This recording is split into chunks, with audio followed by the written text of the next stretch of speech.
L'Académie Psyche est une école prestigieuse destinée aux élèves surdoués, où l'on cultive les talents dans les arts du spectacle, le sport de haut niveau et les disciplines académiques avancées. Yu Ayase y a récemment été transféré, et pourtant, il est déjà devenu le souffre-douleur de son mentor. Ce dernier ne cesse de lui crier dessus avec frustration. Non pas à cause de ce que Yu fait, mais à cause de ce qu'il est. Le fils de la légendaire Subaru Ayase, actrice de renommée mondiale et ancienne, élève brillante de l'Académie. Contrairement à sa mère, Yu peine. Il est faible en arts martiaux et a échoué dans ses cours avancés. Pourtant, certains élèves gardent espoir, convaincus que les vrais prodiges dissimulent parfois leur talent. Subaru Ayase est une diplômée de classe A de l'Académie Psyche, adulée dans le monde entier pour son jeu d'actrice exceptionnel, sa beauté sans égale et ses cascades audacieuses. Seize Talents couvre de nombreux domaines et elle a terminé première de sa promotion. Avec un tel héritage, chacun des gestes de Yu est scruté de près, surtout lorsqu'il ne répond pas aux attentes. Bien que Yu ait admis n'avoir jamais combattu de sa vie, son mentor insiste pour le tester. Il prétend que les trois royaux sont curieux de savoir quel genre de personne est réellement Yu.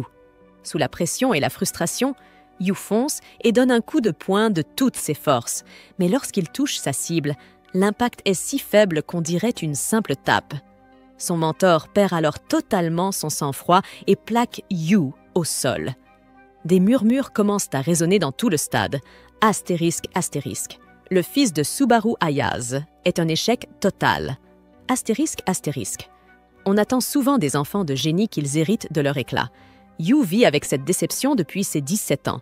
Toujours à terre, il lance une remarque cinglante à son mentor. Plus on est médiocre, plus on est obsédé par le talent. À cet instant, son mentor croit entendre parler Subaru elle-même. Si ce n'est pas le talent, tu as au moins hérité de son visage. Malgré tout, son mentor continue de le réprimander pour sa médiocrité. Mais Yu le sait déjà. Il a vu de ses propres yeux à quel point sa mère brillait. Sans dire un mot de plus, il s'éloigne. Tout le monde pense qu'il est simplement habitué à perdre. Mais les trois royaux, eux, ne peuvent pas laisser cela arriver. Ils placent tous leurs espoirs en lui. Fou de rage, son mentor décide de faire sortir le talent de force. Mais alors qu'il s'apprête à frapper Yu, un coup de pied surgit derrière lui et le frappe de plein fouet. Face à lui se tient Nico, bientôt rejointe par ses deux sœurs.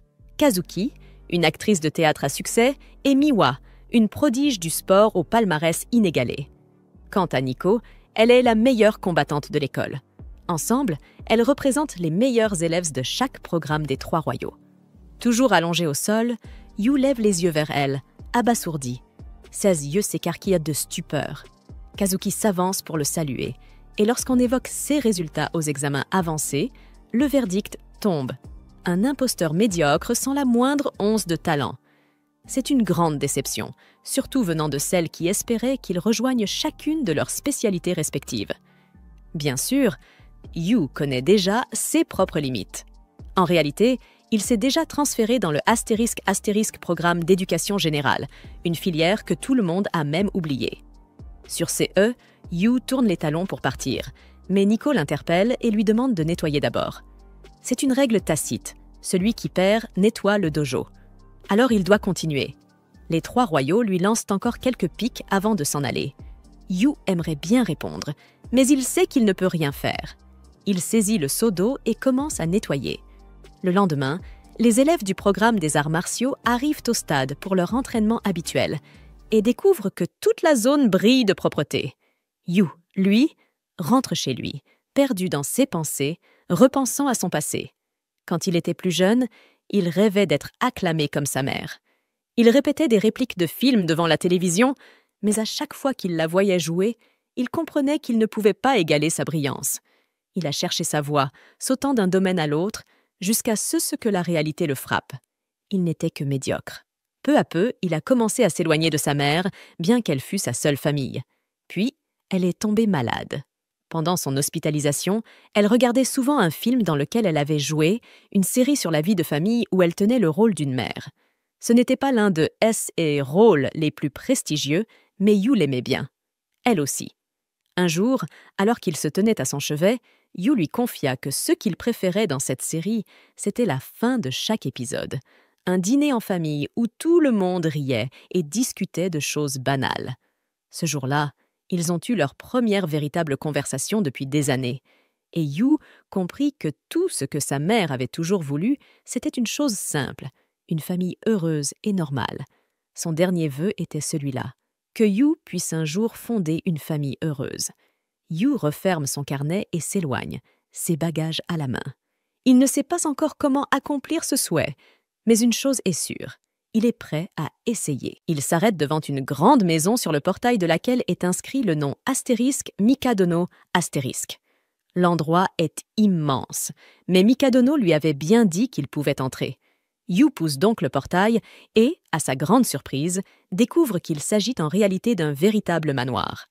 Ébahi par la taille et la splendeur des lieux, Yu commence à se poser de sérieuses questions sur l'identité de ce mystérieux Mikadono. Alors qu'il s'apprête à défaire ses bagages, un pied vient soudainement s'écraser en plein sur son visage. Il tombe au sol. Devant lui se tient Miko, tout juste sorti du bain, vêtu uniquement d'une serviette. Comprenant que Nico habite ici et qu'elle l'a probablement pris pour un intrus, Yu tente de s'expliquer. Mais Nico, déjà en colère, s'apprête à l'attaquer de nouveau. Seulement, elle glisse subitement et tombe. Yu en profite pour la taquiner un peu. Il jette une serviette sur sa tête pour l'essuyer, mais au bout de quelques secondes, Nico se dégage de son emprise, clairement irritée. C'est alors que les deux autres sœurs font leur apparition. Kazuki le dévisage et dit qu'il lui semble familier, tandis que Miwa le reconnaît aussitôt et exige de savoir ce qu'il fait chez elle. Avant même qu'il puisse répondre, son téléphone sonne sur la table. Les trois filles se figent lorsqu'il décroche et mentionnent négligemment le nom de leur père, Monsieur Mikadono. Ce dernier l'appelle pour vérifier s'il est bien arrivé. On apprend alors que la mère de Yu était une vieille amie et bienfaitrice de Monsieur Mikadono. En sa mémoire, il a décidé de veiller sur Yu, dans l'espoir que le talent de sa mère se perpétue à travers lui. Mais ce qui choque le plus Yu, c'est que les trois filles sont en réalité les filles de Mikadono. Ce dernier a simplement oublié de le lui dire. Monsieur Mikadono annonce qu'il s'attend à ce que Yu s'entende bien avec ses filles. Yu, quant à lui, reste bouche bée. Il repense au dernier souhait de sa mère, qu'il puisse un jour avoir une famille heureuse. Et c'est ainsi que ce garçon ordinaire se retrouve, contre toute attente, à faire partie d'une famille composée de 3 sœurs exceptionnelles. Les filles, en apprenant qu'elles vont devoir vivre avec lui, poussent un cri de désespoir. Yu, lui, a l'impression d'être tombé dans un rêve complètement absurde. Nico, agacé, finit par accepter la situation à contre-cœur, affirmant que c'est la décision de leur père, après tout. Kazuki, incrédule, ne comprend pas comment leur père a pu accueillir quelqu'un qu'elle considère comme un raté. Quant à Miwa, elle refuse catégoriquement de s'occuper d'un parasite idiot. Il est clair qu'aucune d'entre elles n'est ravie de la présence de Yu. Mais malgré tout, Yu ne compte pas reculer. Il sait qu'il est banal, mais il est bien décidé à rester fort et à vivre le rêve d'une famille heureuse que sa mère avait toujours imaginé pour lui. Yu se présente officiellement aux 3 sœurs, mais aucune ne semble vraiment s'en soucier. Alors qu'il s'apprête à ranger ses affaires, il marche par mégarde sur ceux qui semblent être un sous-vêtement féminin. Kazuki le lui arrache immédiatement des mains, rouge de gêne. C'est à ce moment-là que Yu remarque que le manoir est dans un état lamentable. En jetant un coup d'œil vers la cuisine, il découvre un spectacle encore pire. Kazuki était censée s'occuper de la vaisselle, mais apparemment, elle ne l'a jamais fait. Des éclats de verre encombrent l'évier et Yu les ramasse prudemment un à un. Il comprend que Kazuki avait tenté de faire la vaisselle, mais sans grand succès. Puis, il tombe sur une montagne de linge sale. C'est Miwa qui en avait la charge. Elle avoue avec nonchalance qu'elle a oublié comment faire, malgré sa capacité à mémoriser des choses bien plus complexes. Pour s'en sortir, elle a même griffonné des instructions de lavage sur ses propres mains. Miko, responsable des tâches ménagères, se moque alors des résultats de Yu au test d'aptitude, l'accusant de révéler au grand jour leur incompétence. Mais Yu n'y prête aucune attention. Une fois leur déluge d'insultes terminé, il ne réagit même pas. La maison est déjà étincelante. Et c'est là que Miko fait enfin le lien. C'est lui aussi qui avait nettoyé le dojo.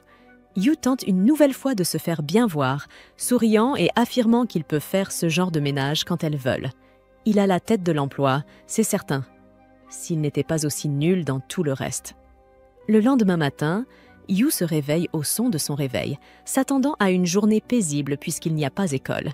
Mais cette illusion vole rapidement en éclats quand des bruits sourds résonnent dans toute la maison. Il n'est que 7 heures du matin et Miko est déjà à l'entraînement dans son dojo privé. Dans une autre pièce, Miwa est plongée dans un jeu vidéo intense, débattant furieusement avec une IA pendant qu'elle martèle les touches de sa manette. Quant à Kazuki, elle est en cuisine, en train de mélanger tranquillement une boisson verdâtre douteuse comme partie de sa routine matinale. Yu se rend compte à quel point il est différent des 3 sœurs. Même en l'absence de cours, elles ont toutes quelque chose à faire, le laissant seul dans la maison. Il espérait pouvoir partager le petit déjeuner avec elle, mais Kazuki semble pressé. Il se tourne alors vers Miwa, qu'il trouve affalée devant une montagne de snacks qu'elle considère visiblement comme son repas du matin. Il tente de la mettre en garde contre les sucreries dès le réveil, mais l'éclat dans ses yeux lui fait vite comprendre qu'il ferait mieux de se taire. Alors qu'il commence à préparer son propre petit déjeuner, ses pensées dérivent doucement vers sa vie d'avant, celle qu'il partageait avec sa mère. À chaque fois qu'il préparait le petit déjeuner, sa mère ne mangeait presque jamais avec lui. Toujours occupée, toujours centrée sur elle-même. Ce comportement, Yu le connaît bien. Les prodiges vivent souvent enfermés dans leur propre monde. S'il n'a jamais réussi à créer un vrai lien avec sa propre mère, comment pourrait-il espérer vivre en paix avec 3 sœurs aussi talentueuses? Alors qu'il mange seul, Yu remarque le regard de Miko fixé sur son assiette. Elle est surprise d'apprendre qu'il a cuisiné avec des ingrédients presque périmés. Quand il lui propose une part, elle hésite un instant, visiblement tentée, mais se ravise rapidement en se rappelant son régime strict. Son plat est peut-être savoureux, mais bien trop déséquilibré pour quelqu'un qui s'entraîne au quotidien comme elle. Alors que les 3 sœurs se pressent pour partir, Yu reste seul à table. Il repense à sa mère, qui elle aussi suivait des régimes draconiens pour certains rôles. Maintenant, tout s'éclaire. Kazuki fait de même pour préserver son image de star. Miwa grignote sans arrêt pour rester mentalement alerte.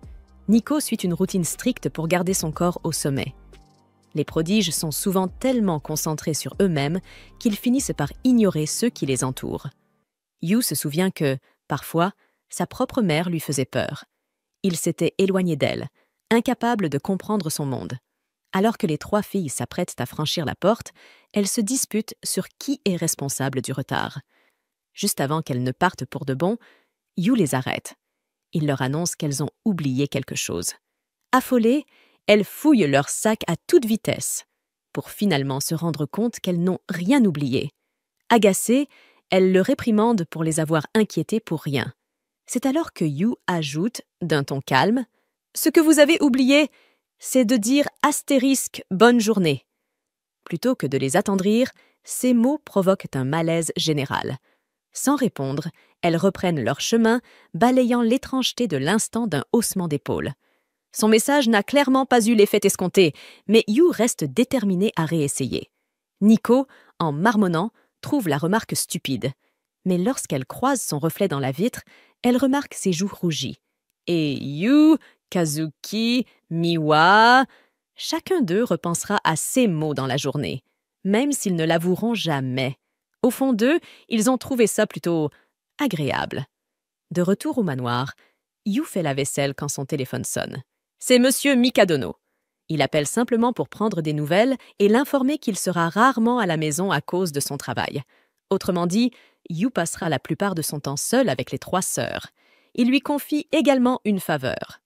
En tant que prodige, ces filles seront un jour confrontées à leurs propres défis.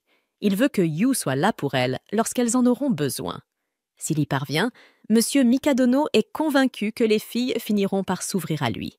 Mais Yu ne peut s'empêcher de douter. Comment un garçon aussi ordinaire que lui pourrait-il être utile à des filles aussi... Le père de Yu lui explique que Kazuki doit passer une audition importante. Nico a un tournoi d'arts martiaux à venir et Miwa participe à des compétitions de shogi.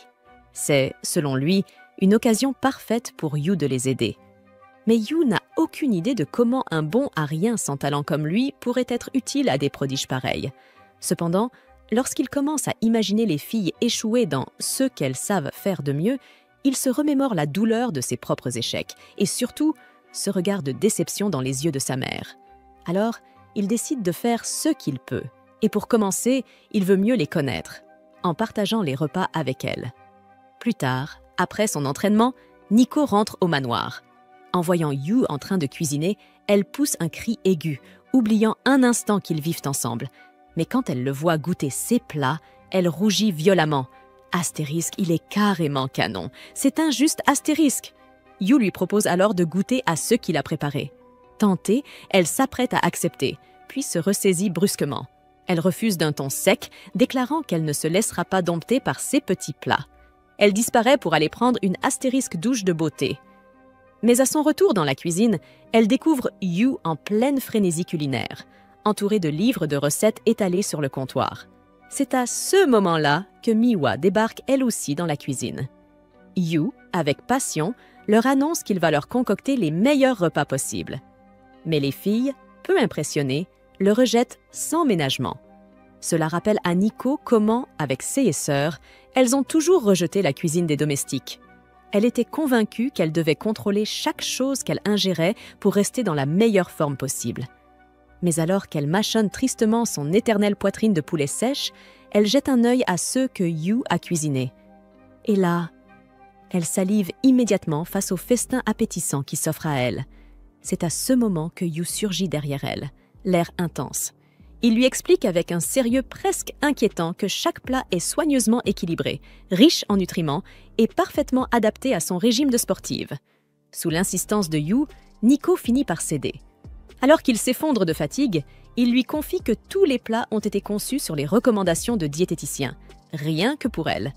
Nico rougit en comprenant qu'il a fait tout cela, juste pour elle. Quand elle goûte enfin, elle ne peut s'empêcher de le féliciter. Son visage s'éclaire. Son cœur se trouble. Yu, lui, s'imagine avoir apprivoisé un petit chat errant avec une bouteille de lait. Pendant ce temps, Miwa, en train de les épier discrètement, salive en secret. Lorsqu'elle finit par descendre, Yu l'assaillit aussitôt d'explications scientifiques sur son plat, affirmant que les acides qu'il a utilisés sont parfaits pour stimuler ses capacités cérébrales. Intriguée et affamée, Miwa accepte finalement de goûter. C'est alors que Nico réalise que Yu a aussi cuisiné en pensant au goût de Miwa. Pendant qu'ils mangent, les sœurs commencent à discuter de combien de temps s'est écoulé depuis leur dernier repas ensemble. Yu, attendrie, les observe avec un petit sourire. Mais soudain, Kazuki surgit, interloquée de voir ses sœurs à table ensemble. Comme à son habitude, Yu se met à lui vanter les bienfaits de son plat, expliquant qu'il pourrait sublimer ses talents et même lui donner un teint parfait pour la scène. Contre toute attente, Kazuki le rejette froidement. Nico essaie de prendre sa défense, mais Kazuki réplique que les repas en famille, ce n'est pas pour elle. Yu, dévastée, la compare à un chat sauvage qui refuse qu'on le nourrisse. Touché par ses efforts, Nico, se sentant mal pour lui prend le plat des mains et commence à manger. C'est alors que Yu lance soudainement que le plat de Kazuki est bourré de glucides et qu'il risque de la faire grossir, ce qui met Nico hors d'elle, elle qui essayait juste d'être gentille. Mais Yu la rassure doucement, lui promettant de l'aider à surveiller son alimentation. Nico rougit instantanément, plus rouge encore qu'une tomate bien mûre. 3 jours plus tard, Yu fait sa rentrée scolaire.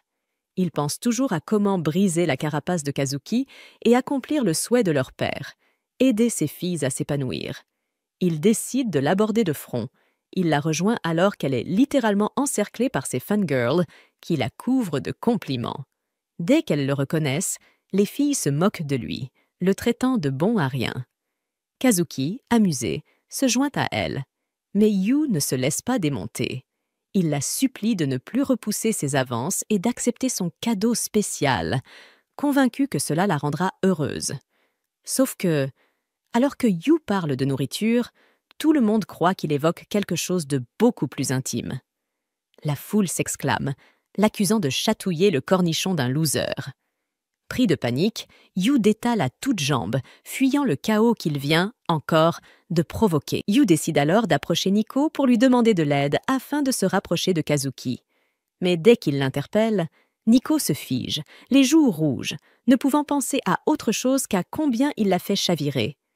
Sees Amy, intriguée par la familiarité de You envers Nico, le confronte sur le champ. Mais avant qu'il ne puisse répondre, Nico surgit avec une aura glaciale et écrasante, réduisant ses camarades au silence. Terrorisé, You prend la fuite et court vers son dernier espoir, Miwa. Pendant ce temps, Miwa est en classe, concentrée, sur une partie de shogi sur son téléphone. Lorsqu'elle entend ses camarades bloqués sur un exercice de maths, elle donne la réponse du tac au tac. Mais au lieu d'être admirée, les autres élèves sont terrifiés par son intelligence froide et tranchante. Yu arrive alors et remarque que, contrairement à ses sœurs, Miwa est aussi silencieuse ici qu'elle ne l'était chez eux. Il tente de discuter avec elle et lui propose de déjeuner ensemble. Miwa décline sans détour et s'éloigne tranquillement. Mais Yu n'abandonne pas. Il se met à la poursuivre dans tout le campus, déclenchant une véritable chasse au trésor, pour un simple déjeuner. À la fin, tous deux s'écroulent, épuisés. Yu réalise alors que Miwa est aussi nulle que lui en sport. Il lui fait remarquer qu'elle est très réservée en classe. Miwa lui confie qu'en tant que l'une des 3 royales, elle a du mal à s'intégrer et à parler des choses de fille avec les autres. Yu, dans un élan de sincérité, lui dit qu'il comprend, lui aussi étant un royal, mais un royal raté qui échoue dans tout ce qu'il entreprend. Miwa, touchée malgré elle, éclate de rire et le traite d'idiot. Après ce moment de calme, ils finissent enfin par déjeuner ensemble. Miwa lui donne un précieux conseil. Pour se rapprocher de Kazuki, il doit découvrir ce qu'elle aime vraiment manger. Elle se souvient qu'enfant, Kazuki avait demandé à leur mère un plat très spécial. Yu comprend alors que le seul moyen de toucher Kazuki, c'est de recréer le plat favori qu'elle mangeait enfant, la cuisine de leur mère. De retour à la maison, Yu se met en cuisine, déterminée à concocter ce plat si spécial. C'est à ce moment que Kazuki entre dans la pièce, avant de s'écrouler soudainement devant lui. Il découvre rapidement qu'elle souffre d'une forte fièvre. Alors que chacun tente de prendre soin d'elle, Kazuki rejette toutes leurs tentatives et les chasse de sa chambre, refusant leur aide. Mais Yu ne baisse pas les bras. Il continue de lui envoyer des plats dans l'espoir qu'elle les goûte. Mais Kazuki les rejette un à un, les qualifiant de répugnants. Yu finit par entrer de force dans la chambre de Kazuki pour lui apporter son plat. Lorsqu'elle tente de le chasser, elle vacille, affaiblie, et s'effondre sur lui. Il lui dit calmement qu'à ce rythme, elle va rater toutes ses répétitions, et lui propose alors de devenir son partenaire de scène jusqu'à ce qu'elle se remette. Fière, Yu se vante d'être le fils de la grande actrice Subaru et d'avoir commencé à jouer dès son plus jeune âge. Kazuki, intriguée, se demande si elle n'est pas face à un futur prodige. Mais l'illusion se brise aussitôt que Yu commence à lire son texte. Il a la voix d'une vache mourante. Kazuki le met immédiatement à la porte, le traitant d'incapable. Pourtant, Yu ne baisse pas les bras. Jour après jour, il revient avec la même proposition, jouer avec elle. Et jour après jour, il se fait jeter dehors. Cela commence à agacer Kazuki. Elle, toujours parfaite, constante, impeccable. Lui, pitoyable, chaotique, tenace. Mais une nuit, alors qu'elle descend dans le salon, elle le découvre en train de regarder toutes ses performances à la télévision. Il récite ses lignes à voix haute, maladroitement, mais avec détermination. Kazuki, silencieuse, se sent touchée. Même s'il reste un acteur déplorable, son acharnement ne laisse pas son cœur indifférent. Le lendemain, Yu est de retour dans sa chambre, prêt pour une nouvelle séance. Mais cette fois, Kazuki, repensant à la scène de la veille, ne le chasse pas. Elle s'assied à côté de lui et commence à jouer. Yu, ému, sent quelque chose se débloquer.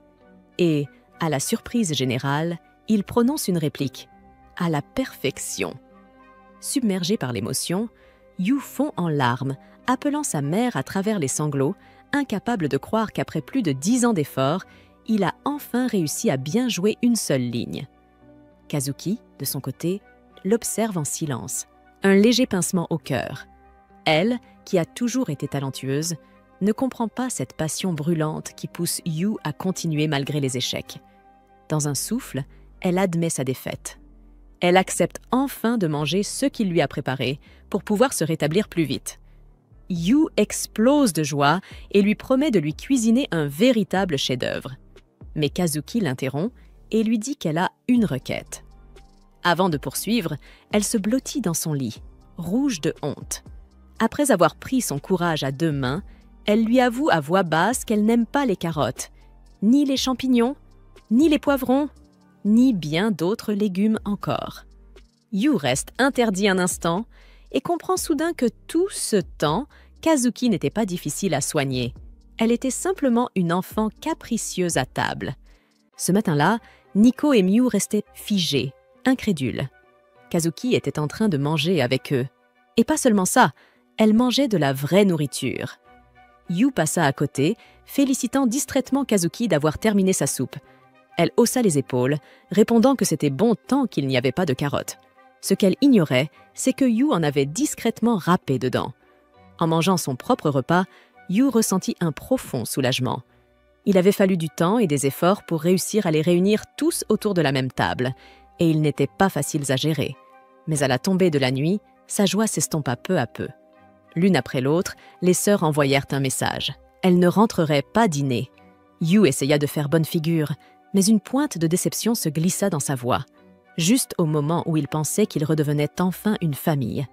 Heureusement, avoir eu une mère prodige l'avait habitué à être laissée de côté. Elle ne rentrait parfois pas pendant des mois, entièrement absorbée par son travail. Mais c'est cette même dévotion qui avait fini par les éloigner. Et aujourd'hui, il ne pouvait s'empêcher de comparer les sœurs Mikadono à elle. Elles étaient toutes des prodiges, alors que lui se sentait insignifiant dans leur ombre. Et pourtant, il ne pouvait ignorer le fait que M. Mikadono lui avait personnellement demandé de veiller sur ses filles, une responsabilité qui pesait lourdement sur lui, même s'il ne savait pas comment s'y prendre. Dans le silence, ses pensées dérivèrent vers sa mère et son ultime souhait, qu'il puisse fonder une famille heureuse. Le problème, c'est qu'il ne savait pas vraiment ce qu'était une famille heureuse. Cherchant des réponses, il pensa à son film préféré, celui où sa mère jouait une mère aimante. Le regarder l'avait toujours profondément touché. Il n'y avait pas de drame excessif, juste des sourires, des rires, des conversations simples. C'était ce genre de famille qu'il voulait créer. Bientôt, la table se retrouva couverte de DVD de cette série de films. Un par un, il les visionna tous, jusqu'à arriver à cette scène où sa mère, l'actrice principale, portait une robe de mariée et épousait le héros. Elle voulait qu'il ait une famille heureuse, lui aussi. Mais Yu ne pouvait s'empêcher de sentir le poids du réel. Les films étaient bien loin de la vraie vie. Tellement absorbé par le film, Yu perdit la notion du temps. Les sœurs Mikadono finirent par rentrer, épuisées par leurs diverses courses. En entrant dans le salon, elles restèrent pétrifiées en voyant Yu, les larmes aux yeux, devant la télévision. Miwa s'approcha, curieuse de savoir ce qui l'avait autant émue, et fut stupéfaite en découvrant qu'il avait regardé toute la série d'une traite. Kazuki, silencieuse, reconnut aussitôt l'actrice à l'écran, Sumaru. En voyant cela, Kazuki en déduit rapidement que Yu doit terriblement s'ennuyer de sa mère. Prenant une inspiration discrète, elle lui dit qu'il n'a pas besoin de continuer à cuisiner ou faire le ménage pour se faire accepter. Miwa ajoute doucement qu'il pourrait se détendre un peu, et Nico, sans filtre, lâche qu'il est de toute façon juste un parasite. La remarque surprend Yu, qui se redresse et répond fermement qu'il ne se considère pas comme un parasite. Malgré les différends qu'il avait avec sa mère, il a fini par réaliser qu'il se ressemblait plus qu'il ne le pensait. Alors cette fois, il veut bien faire les choses. Il veut créer un lien avec elle, avoir une vraie famille, sincèrement. Mais les sœurs ne semblent pas comprendre. Nico ricane, affirmant que la famille est surestimée, surtout pour des gens comme elle. Et puis, comment quelqu'un comme Yu pourrait-il être considéré comme un membre de leur famille? C'est à ce moment-là que la scène du mariage passe à l'écran. La déclaration du héros à Subaru, dans laquelle il exprime son désir de fonder une famille, touche une corde sensible, mais pas de la manière que Yu espérait. Les 3 sœurs se figent, frappées par une même pensée. Elles comprennent tout de travers, persuadées que Yu veut les épouser toutes et faire d'elles ses épouses. Ignorant complètement les pensées tordues qui leur traversent l'esprit, Yu continue et demande à Nico quand est son anniversaire. Les filles le regardent, perplexes. Il explique que puisqu'ils sont tous dans la même année scolaire, il veut savoir qui est la plus âgée pour déterminer qui serait l'aîné dans leur famille. Mais plus il parle, plus les 3 sœurs rougissent, ulcérées. Sans le laisser terminer, elles crient en chœur qu'il n'est qu'un parasite et quittent la pièce d'un pas rageur. Plus tard dans la soirée, alors qu'elle se détend dans le bain, Nico se surprend à penser à Yu. Elle trouve étrange à quel point il semble indifférent, malgré le fait qu'ils vivent avec 3 filles. Soudain, un cri retentit depuis la cuisine, la faisant sursauter. Yu a oublié d'acheter du pain pour les sandwichs et panique complètement. Mais lorsqu'il se retourne et la voit dans cet état, son inquiétude change de cible. Il lui fait doucement remarquer qu'elle ne porte qu'une serviette et risque d'attraper froid. Rouge de honte, Nico détale hors de la cuisine et manque de percuter Miwa, qui remarque immédiatement à quel point son visage est écarlate. Gêné, Nico prétend que c'est juste la chaleur du bain, mais Miwa n'est pas dupe. Elle n'a passé que 5 minutes là-dedans. Miwa commence à recoller les morceaux. Nico n'a jamais réagi comme ça quand quelqu'un la voyait nue par accident. Alors qu'est-ce qui a changé? Elle plisse les yeux, suspicieuse, et Nico nie farouchement qu'à ce moment-là, Yu entre dans la pièce, les bras chargés de linge fraîchement plié, et le tend à Miwa. En attrapant la pile, sa main frôle celle de Yu. Instantanément, son visage vire au rose. Elle retire sa main d'un geste brusque, ce qui pousse Nico à se demander si, elle aussi, n'aurait pas un petit faible pour Yu. Et quand Nico laisse échapper un astérisque, aussi astérisque sans réfléchir, Miwa se fige. L'implication est claire. Nico a forcément un faible pour lui. Nico panique et les 2 sœurs se lancent dans une dispute ridicule, enchaînant les dénégations. Pendant ce temps, Yu, toujours aussi ignorant de ce qui se passe vraiment, ramasse calmement les vêtements que Miwa a fait tomber et recommence à les plier. Au milieu du vacarme, Kazuki finit par intervenir et sermonne ses sœurs. Yu se tourne alors vers elle et lui demande poliment si elle peut poser une casserole sur l'étagère du haut, hors de sa portée. Kazuki, étonnamment de bonne humeur, accepte. Mais quand Yu la remercie avec un sourire lumineux et sincère, elle sent ses joues s'empourprer. Elle se détourne précipitamment, espérant qu'il ne l'ait pas remarqué. Mais Miwa et Nico, elles, ont tout vu et commencent aussitôt à la taquiner. Yu, toujours complètement à côté de la plaque, leur demande d'arrêter de se chamailler, pensant qu'il s'agit simplement de leurs disputes habituelles. Les filles finissent par quitter la pièce une à une, laissant Yu seul.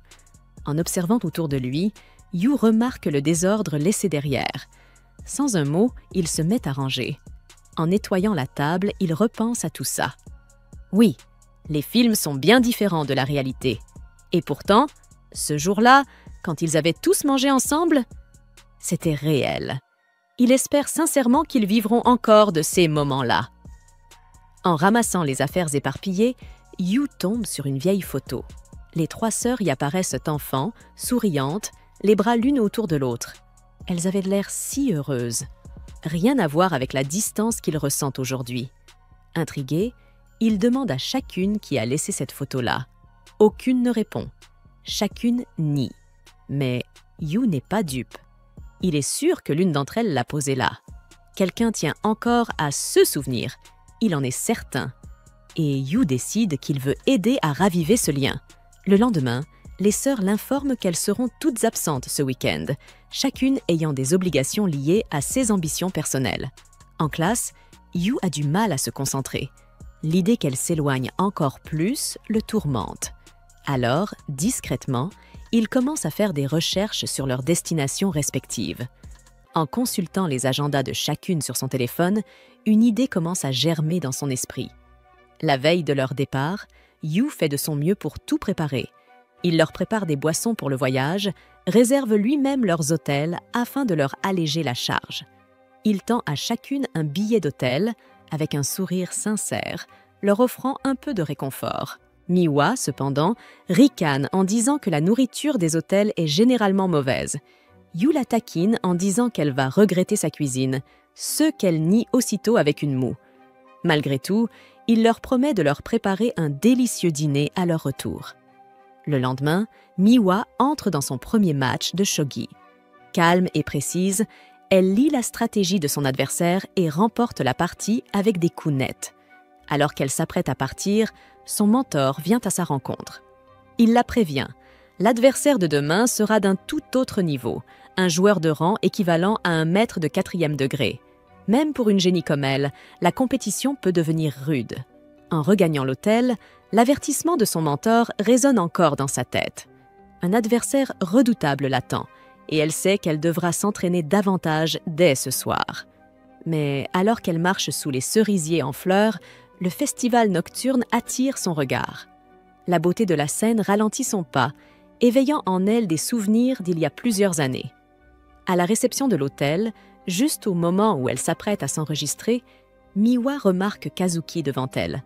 Leurs regards se croisent, toutes deux surprises. Kazuki explique que son théâtre de performance se trouve à 2 pas. Miwa réalise alors que son tournoi de shogi se tient au même endroit. Quelques instants plus tard, Nico arrive à son tour, tout aussi étonné de les trouver là. Il s'avère que sa propre compétition a lieu dans les environs également. Avant qu'elle n'ait le temps de comprendre cette étrange coïncidence, Yu surgit. Un grand sourire aux lèvres, son sac à dos en bandoulière. Il admet que c'est son œuvre. Sachant que les sœurs ne parlaient jamais de leurs projets entre elles, il a secrètement tout organisé pour qu'elles logent à proximité les unes des autres. Yu voulait simplement les rapprocher un peu. Les 3 trouvent l'idée absurde, mais Yu insiste. C'est une occasion unique de tisser des liens familiaux, un moment pour elles 3 en tant que sœurs. Toujours perplexe, elle lui demande ce qu'il fait là, lui. Yu affiche un sourire malicieux et leur répond qu'il est leur chef de festival. Puisqu'elles sont déjà dans le coin et que ce soir a lieu le Astérisque Festival nocturne des fleurs de cerisier astérisque, il leur propose d'y faire un tour. Mais au fond, Yu cache une intention plus personnelle.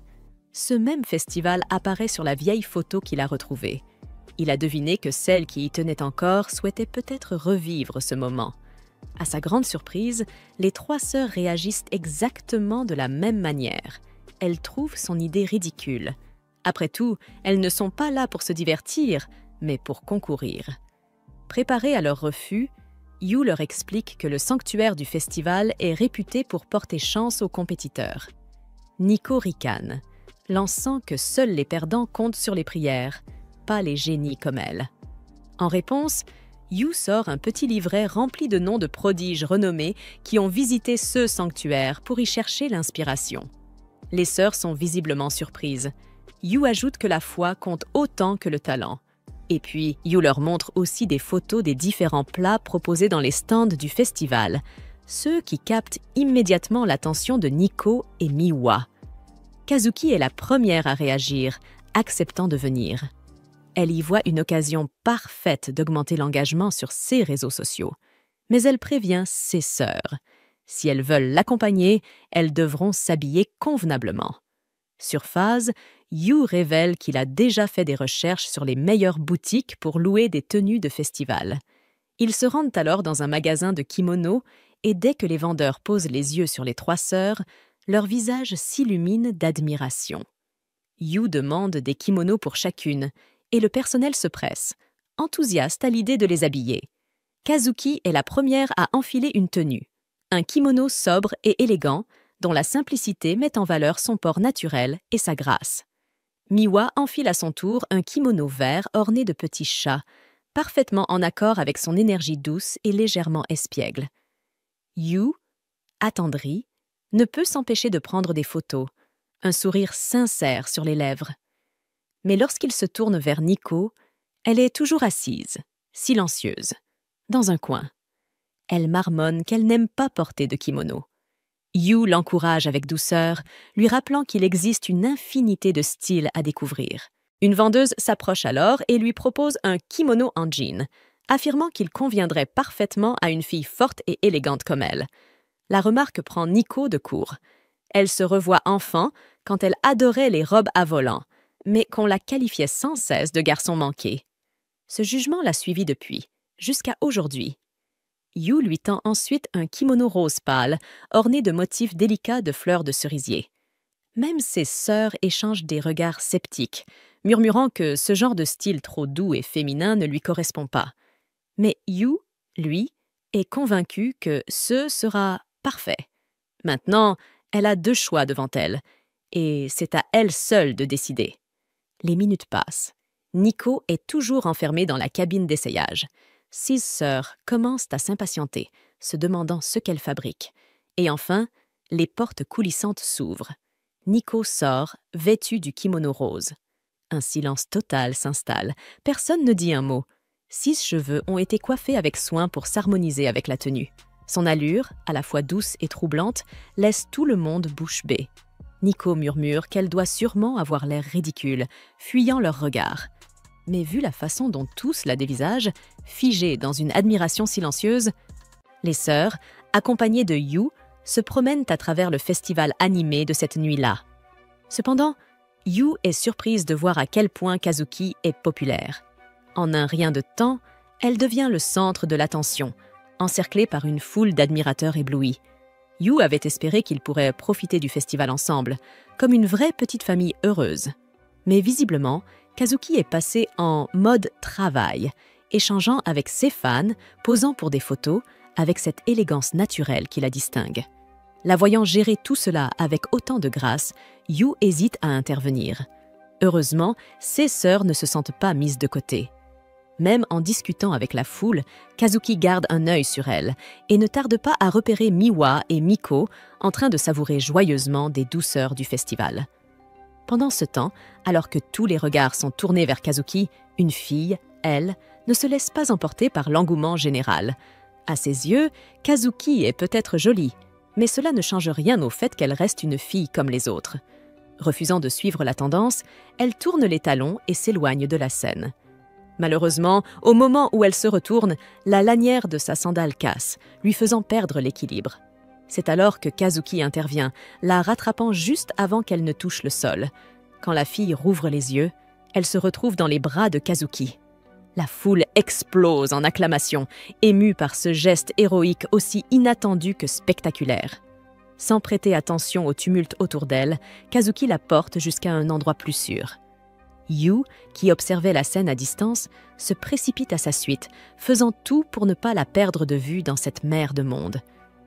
Une fois certaine que la fille ne risque plus rien, Kazuki tente de retourner au cœur de l'événement, mais Yu la tire brusquement derrière un buisson. À l'abri des regards, Kazuki s'apprête à lui faire la leçon pour cette initiative soudaine, mais Yu lui tend alors un sac rempli de nourriture. Kazuki tente d'abord de refuser, mais Yu sort un dernier objet, un petit pansement. Il avait remarqué plus tôt qu'elle boitait légèrement. Il en déduit qu'il y a un souci avec ses sandales. Sans hésitation, il l'encourage à poser un pansement sur son pied. Kazuki ressent un léger malaise, presque une gêne, en se demandant si Yu l'avait observé pendant tout ce temps.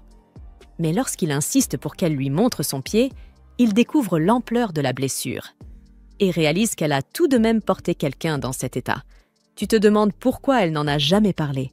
Kazuki explique alors que, dans son rôle de prince aux yeux de tous, demander de l'aide reviendrait à décevoir les attentes qu'on place en elle.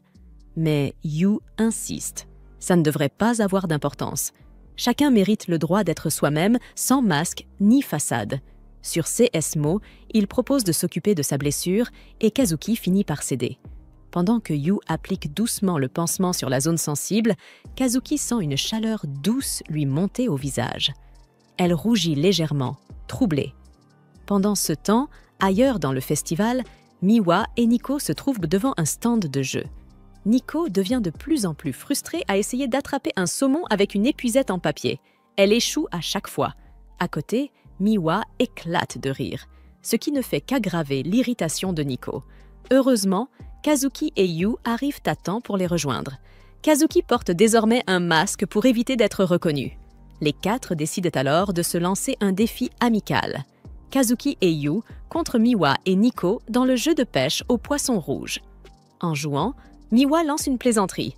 Kazuki devrait toujours porter un masque, car il semble plus joyeux que son visage habituellement renfrogné. Au bout d'un moment, Nico casse son épuisette sous le coup de la frustration. tandis que Miwa enchaîne les prises avec une facilité déconcertante. Kazuki, méfiante, l'accuse à moitié de tricherie, mais Miwa répond avec un sourire narquois qu'il manque simplement d'habileté. De son côté, Yu regarde la scène en fronçant légèrement les sourcils, un peu trop conscient du sérieux avec lequel ils prennent ce jeu de fête. Finalement, il s'éclipse discrètement, laissant volontairement les filles profiter de ce moment entre elles. Avec une détermination tranquille, Yu traverse les allées du festival, se dirigeant droit vers un événement bien particulier, la compétition des nénuphars bondissants. Ce défi annuel consiste à traverser un étang en sautant de plateformes en forme de nénuphar jusqu'à atteindre le torii sacré situé de l'autre côté. La récompense ? Une photo avec le gardien doré du sanctuaire, un être mystique dont on dit qu'il apporte chance et succès, en particulier à ceux qui s'apprêtent à affronter d'importants concours. Yu serre dans sa main une vieille photo usée, celle des 3 sœurs devant le même sanctuaire lorsqu'elles étaient enfants. Son objectif est clair, recréer ce souvenir avec elles, leur faire revivre ces moments de bonheur partagés. Pour lui, remporter ce défi semble être la clé pour ressouder leurs liens. Mais la tâche est loin d'être simple. 1 à 1, les concurrents tombent, éclaboussant l'eau à chaque chute. Il s'avère que certains nénuphars s'enfoncent sans prévenir, et seuls les plus stables permettent de continuer. Il faut donc les repérer soi-même, à l'instinct. Dans la foule, les murmures fusent. Ce jeu serait pratiquement impossible. Même les organisateurs admettent qu'aucun participant n'a réussi à atteindre le torii depuis 10 ans. Mais l'un d'eux se souvient alors. Il y a 10 ans, 3 jeunes sœurs avaient pourtant réussi l'épreuve. C'est au tour du prochain participant. Yu s'avance, prend une profonde inspiration et saute. Mais aussitôt, il chute dans l'eau glacée. Son premier essai est un échec. Sans se laisser abattre, il remonte sur la rive. Les hôtes annoncent que les challengers peuvent retenter leur chance, et Yu se porte volontaire à nouveau. Mais sa deuxième tentative ne vaut guère mieux. Il parvient à peine à franchir quelques plateformes avant de couler. 1 à 1, les autres participants abandonnent. Yu, lui, refuse de renoncer. Il supplie les hôtes de lui accorder encore un tour, puis un autre, et encore un, jusqu'à ce qu'il soit le dernier concurrent restant. Le ciel s'assombrit. La pluie commence à tomber. Les organisateurs le supplient de s'arrêter, de ne pas risquer davantage. Mais Yu reste ferme. Fixant les nénuphars devant lui, il ferme les yeux un instant et il imagine. Il imagine les 3 sœurs, unies, avançant ensemble, utilisant leurs forces respectives pour traverser l'épreuve. Alors, avec une dernière bouffée de courage, il se lance dans une course finale. Un saut désespéré. Et cette fois, ses pieds touchent enfin le sol ferme, juste devant le torii sacré. Le présentateur s'approche, prêt à lui prendre en photo avec le gardien doré du sanctuaire. Mais Yu refuse. Il tourne les talons et s'élance en direction de l'endroit où se trouvent les sœurs. La pluie s'intensifie. Les haut-parleurs annoncent la fermeture anticipée du festival. Trempé, haletant, Yu s'arrête au milieu de la route, scrutant les lieux désormais vides. Son cœur se serre. Une pensée lui traverse l'esprit. Miwa est sûrement déjà rentré. Il repense à leurs paroles d'avant, à leur réticence à participer au festival. Et peu à peu, le doute s'installe. Peut-être a-t-il été trop insistant. Peut-être a-t-il voulu forcer quelque chose, au risque de les éloigner davantage. Il se laisse tomber au sol, ferme les yeux, accablé. Mais lorsqu'il les rouvre, elles sont là. Les 3 sœurs, debout sous leur parapluie, le regardent avec douceur. Elles lui demandent pourquoi il n'est pas revenu plus tôt. Elles ont cru qu'il les avait laissées derrière, mais elles étaient trompées. Maintenant, c'est à lui de les guider, pour les ramener à l'hôtel. Mais elles n'avaient pas pu trouver de parapluie pour lui. Alors, chacune d'entre elles s'était proposée pour partager le sien avec lui. Au final, elles ont encore fini par se disputer à ce sujet. De retour à l'hôtel, les 3 sœurs prennent un bain ensemble.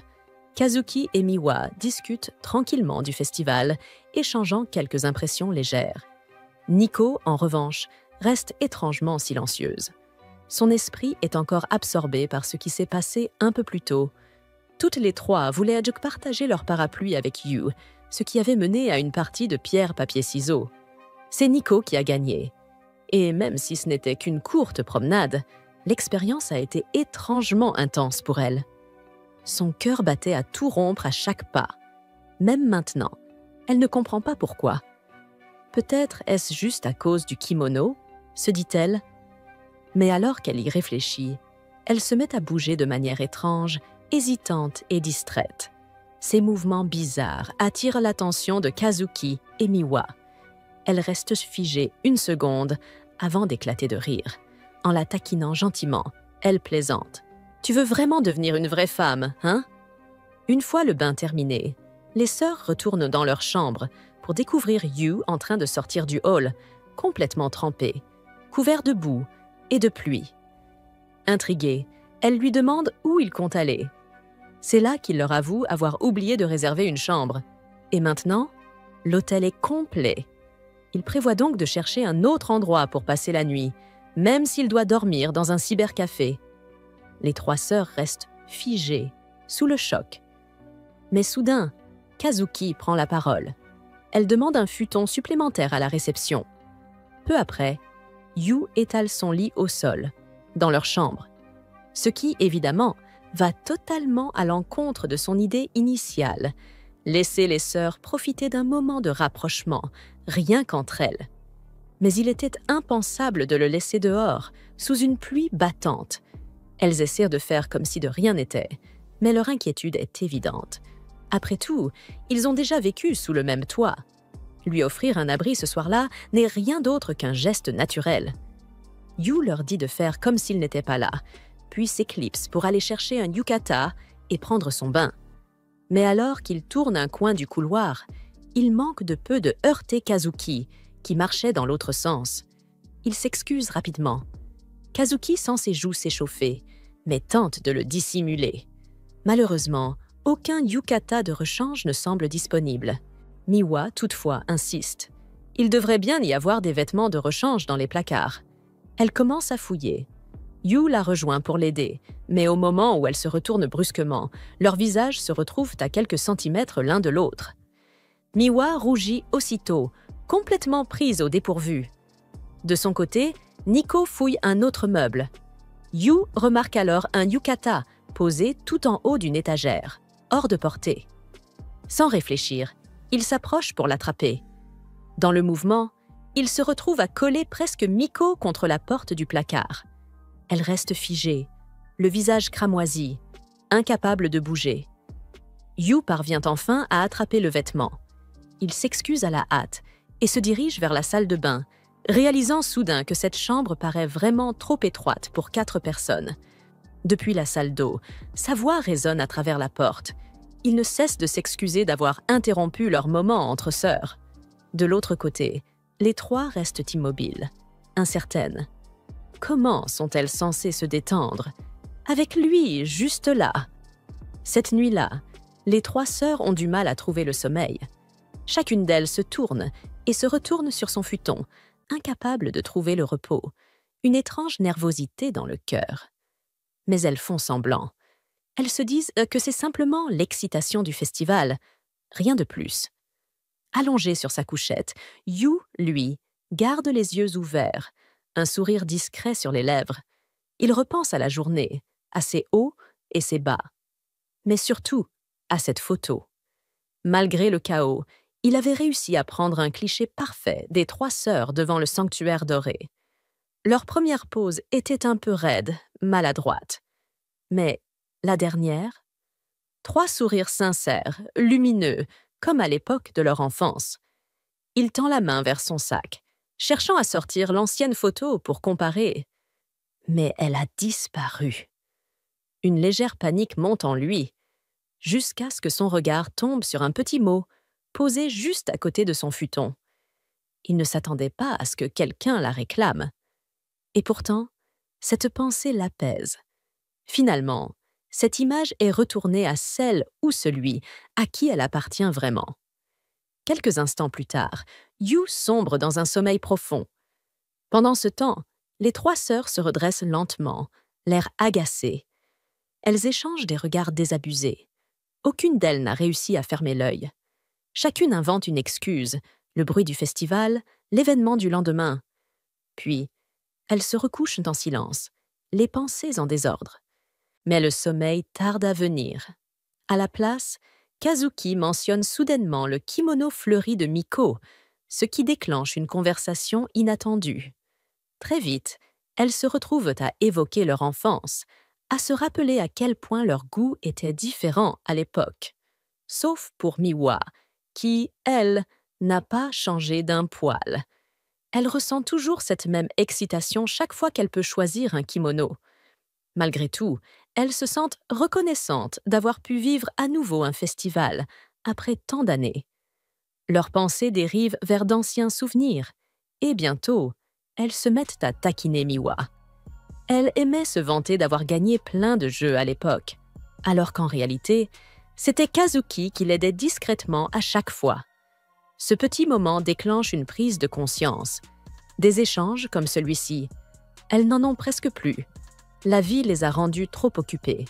Et même si elles vivent sous le même toit, elles ont fini par mener des existences parallèles, séparées. Au fond d'elles-mêmes, elles savent que c'est exactement ce que Yu avait espéré provoquer. Et, étrangement, son plan a fonctionné. Miwa admet que cela lui fait bizarre. Mais une chaleur douce lui envahit le cœur.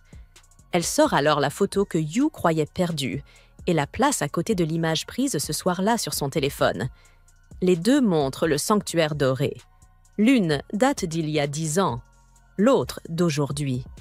En les observant, elle repense à la détermination de Yu, qui a tout fait pour recréer ce souvenir, malgré la pluie et les chances presque nulles de réussite. Malgré leur nuit à flâner au festival, elle brillent encore.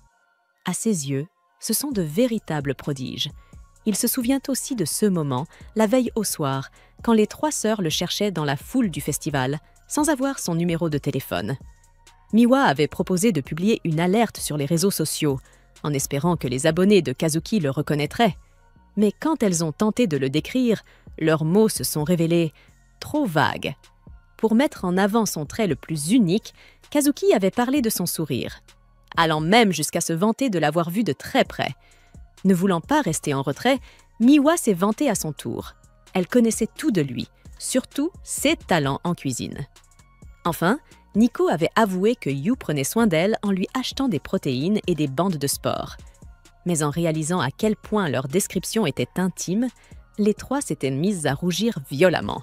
Finalement, elles avaient abandonné l'idée du poste et décidé de partir à sa recherche elles-mêmes. Le lendemain matin, alors que les tâches ménagères sont en cours, Yu consulte distraitement les actualités et tombe, à sa grande surprise, sur des gros titres faisant l'éloge des trois prodiges pour leurs résultats exceptionnels. Et pourtant, ils avaient passé la soirée précédente à faire n'importe quoi. Le jour même, assis en cours, Yu se met à rêvasser. Il imagine déjà le dîner qu'il va préparer pour les trois sœurs une fois rentrées chez elles. Il passe toute la journée à faire les courses, sélectionnant avec soin chaque ingrédient, puis se rend au manoir des Mikadono alors que le soleil commence à se coucher. Mais en ouvrant la grille, il constate que les trois sœurs sont déjà rentrées, plus tôt que prévu. Il remarque aussi une paire de chaussures posées près de l'entrée, qu'il ne reconnaît pas. En entrant, il découvre les trois sœurs debout, bien droites, face à un homme assis calmement sur le canapé. L'ambiance est tendue. Yu se demande qui peut bien être cet homme, mais dès qu'il entend sa voix, il comprend aussitôt. C'est Monsieur Mikadono. Il s'incline rapidement et se présente avec respect. Monsieur Mikadono lui exprime ses condoléances pour le décès de sa mère, mais le rassure aussitôt. Tant qu'il sera là, son talent ne disparaîtra jamais. Yu trouve ses attentes bien trop écrasantes pour quelqu'un comme lui et jette un coup d'œil aux sœurs Mikadono, se demandant pourquoi elles semblent aussi sérieuses. Monsieur Mikadono change alors de ton et demande froidement à Kazuki de lui faire son rapport de performance. Elle s'exécute immédiatement, détaillant un emploi du temps chargé et mentionnant une interview prévue pour le lendemain. Lorsqu'il se tourne vers Nico, elle répond avec assurance. Elle continue de gagner des championnats, comme toujours, et lui garantit qu'elle ne ralentira pas. Vient ensuite le tour de Miwa, qui livre elle aussi un compte rendu impeccable. Alors que Yu s'apprête à dire quelque chose, Monsieur Mikadono se lève et le coupe sèchement. Les rapports ont été faits. Il va maintenant prendre congé. Mais Yu l'arrête et lui demande s'il souhaiterait rester dîner avec eux, puisqu'il avait justement prévu de cuisiner pour les filles. Sans dire un mot, Mikadono s'approche d'un masque posé non loin. Yu, un peu nerveux, lui explique qu'ils sont allés à un festival le week-end dernier. Mais Mikadono se fige, devient sérieux et demande de façon tranchante « À qui était-ce l'idée ?» Avec enthousiasme, Yu lui raconte comment il a emmené les filles là-bas, comment elles s'y sont toutes retrouvées et que c'était le même festival qu'ils avaient visité autrefois, quand ils étaient enfants. Mikadono soulève le masque, l'approche de son visage, puis, sans prévenir, réprimande Yu sévèrement pour avoir perturbé la trajectoire de réussite de ses filles. Yu essaie de lui parler des porte-bonheur qu'ils ont reçus pendant le festival, mais Mikadono l'interrompt sèchement. Pour lui, seule la persévérance compte. Il ne croit pas en la chance. Il s'avance vers Yu et lui lance froidement en pleine figure à quel point il est inutile et pitoyable, malgré le fait qu'il soit le fils d'une actrice talentueuse. D'un geste brusque, il brise le masque en deux, puis le traite de médiocre, affirmant que les gens sans talent n'ont pas leur place dans la maison Mikadono. Il continue de l'insulter avant de le saisir violemment par l'épaule. C'est à ce moment-là que les trois sœurs se lèvent enfin pour prendre la défense de Yu. Elles s'opposent à leur père, expliquant que même si Yu n'a pas de succès éclatant à son actif, il gère toute la maison, du ménage à la cuisine, et que c'est grâce à lui qu'elles peuvent se consacrer entièrement à leur carrière. Kazuki ajoute d'un ton ferme que c'est justement parce qu'il est là, dans l'ombre, qu'elles peuvent se perfectionner jour après jour. Quand Mikadono leur demande pourquoi elles défendent quelqu'un d'aussi ordinaire et si elles ont vraiment besoin de lui, les sœurs rougissent, troublées, et bégayent quelques excuses maladroites. Mais malgré tout, elles insistent. Elles s'entendent bien avec Yu et ont noué un lien fort avec lui. Mikadono, inflexible, leur rappelle alors qu'il n'y a pas de place pour les amitiés ou les distractions dans la famille Mikadono. Il leur dit qu'elles ne sont plus des enfants et leur interdit formellement d'assister à d'autres festivals. Son ton est sans appel. Elles doivent se concentrer uniquement sur leurs résultats. Puis il tourne les talons et s'en va. Dans le silence qui suit, Yu demande doucement s'ils vont quand même dîner ensemble. Mais Nico se retourne et lui présente ses excuses, d'une voix douce. Elle lui dit qu'elles n'ont plus le temps de profiter de ces délicieux repas. Une semaine passe, et peu à peu, tout semble redevenir comme avant l'arrivée de Yu au manoir Mikadono. Mais après sa rencontre avec leur père, Yu comprend enfin pourquoi les trois sœurs travaillent si dur pour perfectionner leur talent. Tout cela vient de l'éducation stricte qu'elles ont reçue. Il se remémore le moment où elles avaient enfin commencé à bien s'entendre entre elles. Ce soir-là, tout le monde au club est rentré chez soi, sauf Nico, qui reste tard pour s'entraîner, comme avant. En réalité, si elle rentrait tôt ces derniers temps, c'était uniquement pour pouvoir dîner avec Yu. Mais maintenant qu'il n'est plus là, elle est revenue à son ancien rythme, s'accordant juste une pause pour manger. Sauf que la nourriture semble fade depuis qu'elle s'est habituée à la cuisine de Yu. Kazuki ressent la même chose en regardant son smoothie ultra sain, rempli de nutriments, mais impossible d'en boire une gorgée. Même Miwa n'est plus elle-même. Ses encas habituels n'ont plus la même saveur, ni le même attrait. Les trois filles se retrouvent dans une impasse, se demandant pourquoi elles n'arrivent tout simplement pas à reprendre leur routine d'avant. Pendant ce temps, Yu aussi se sent abattu. Il aimerait que tout redevienne comme avant. Il repense à cette série télé où sa mère jouait, à cette image chaleureuse d'une vraie famille, et il se dit qu'il veut créer quelque chose de semblable, de ses propres mains. Cette pensée lui redonne de l'énergie, une nouvelle motivation. Le lendemain matin, quand les trois sœurs sortent de la maison, Nico remarque quelque chose qui lui serre le cœur. Yu ne les a pas saluées comme à son habitude, avec son sourire et sa voix joyeuse. Plus tard, à l'école, l'heure du déjeuner arrive. Nico ouvre son sac pour prendre une barre protéinée, mais tombe sur un bento parfaitement préparé. Son visage devient rouge comme une tomate. Et c'est pareil pour ses deux sœurs. Chacune découvre un repas fait maison, soigneusement emballé. Quand les camarades de Nico lui demandent si elle ne compte pas le manger et s'ils peuvent en profiter à sa place, elle leur répond fermement qu'il est hors de question. Elle mangera chaque bouchée, elle-même. Pendant ce temps, Yu dort, affalé sur son cahier. Il s'est levé à 4 heures du matin pour tout préparer.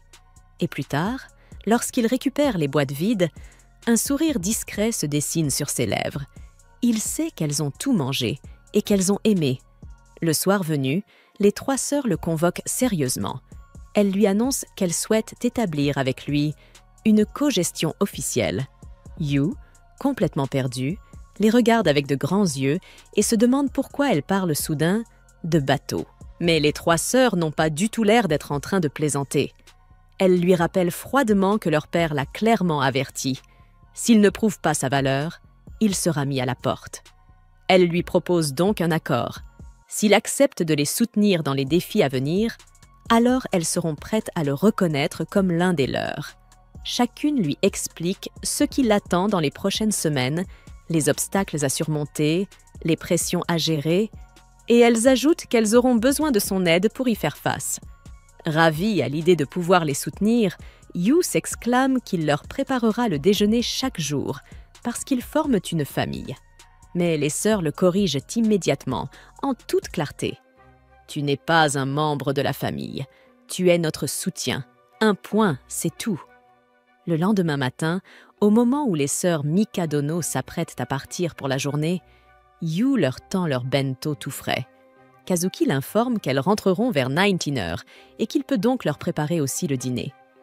Il les accompagne de sa voix enjouée, leur lançant son traditionnel « Bonne journée! Prenez soin de vous !»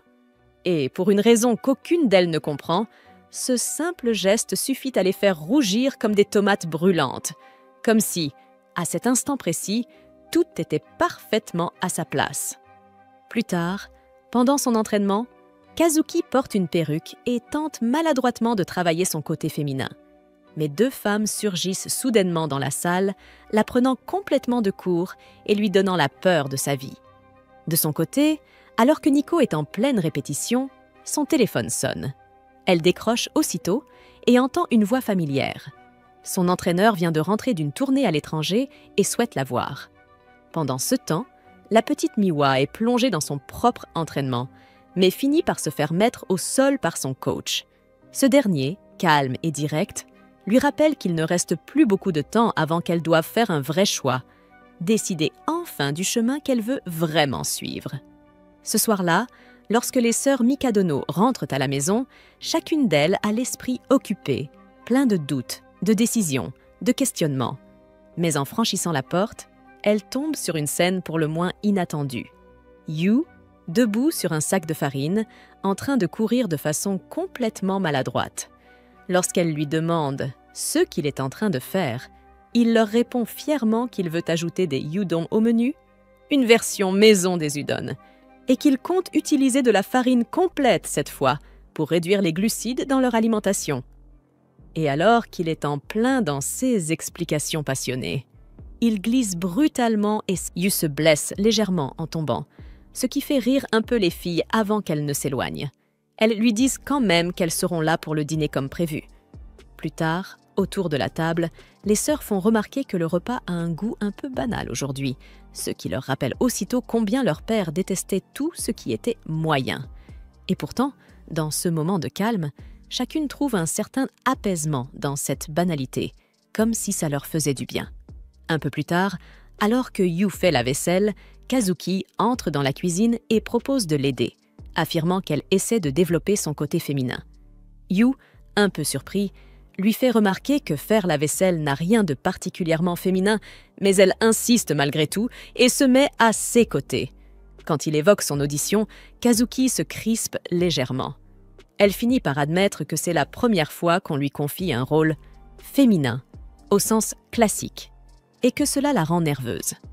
À ce moment-là, elle remarque les bandages sur la main de Yu et lui demande ce qui s'est passé. Il lui explique simplement qu'il n'est pas très doué en cuisine et qu'il se brûle assez souvent. Ils continuent à discuter tranquillement jusqu'à ce que Yu glisse brusquement et tombe, se cognant au point d'avoir une belle saignée de nez. Kazuki se précipite pour l'aider, mais finit par glisser elle aussi, atterrissant au-dessus de lui dans une position qui ressemble presque à un baiser. Elle se redresse aussitôt, le visage rougi, tandis que Yu s'excuse en bafouillant. Kazuki lui répond calmement. « Ce n'était qu'un accident, ne t'en fais pas. Plus tard, alors qu'elle l'aide à soigner son nez, Yu ne peut s'empêcher de se sentir mal pour elle. Après tout, elle vient de presque embrasser un garçon avec le nez en sang. Mais ce qui l'intrigue, c'est qu'elle ne semble pas du tout dérangée. Et c'est là qu'il comprend qu'elle doit être habituée à ce genre de scène sur scène ou à l'écran. Cela dit, Yu ressent aussi une petite peine personnelle. Son tout premier baiser avait le goût du sang.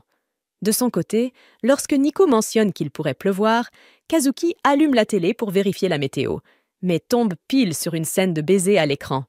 Gênée, elle l'éteint aussitôt et dit à Nico de regarder la météo sur son téléphone. Puis, en passant dans le couloir, elle croise Miwa et lui lance d'un ton distrait. « Ta gelée !» Miwa déclare fièrement que cette gelée a été préparée rien que pour elle par le nouveau, en ajoutant avec un petit sourire.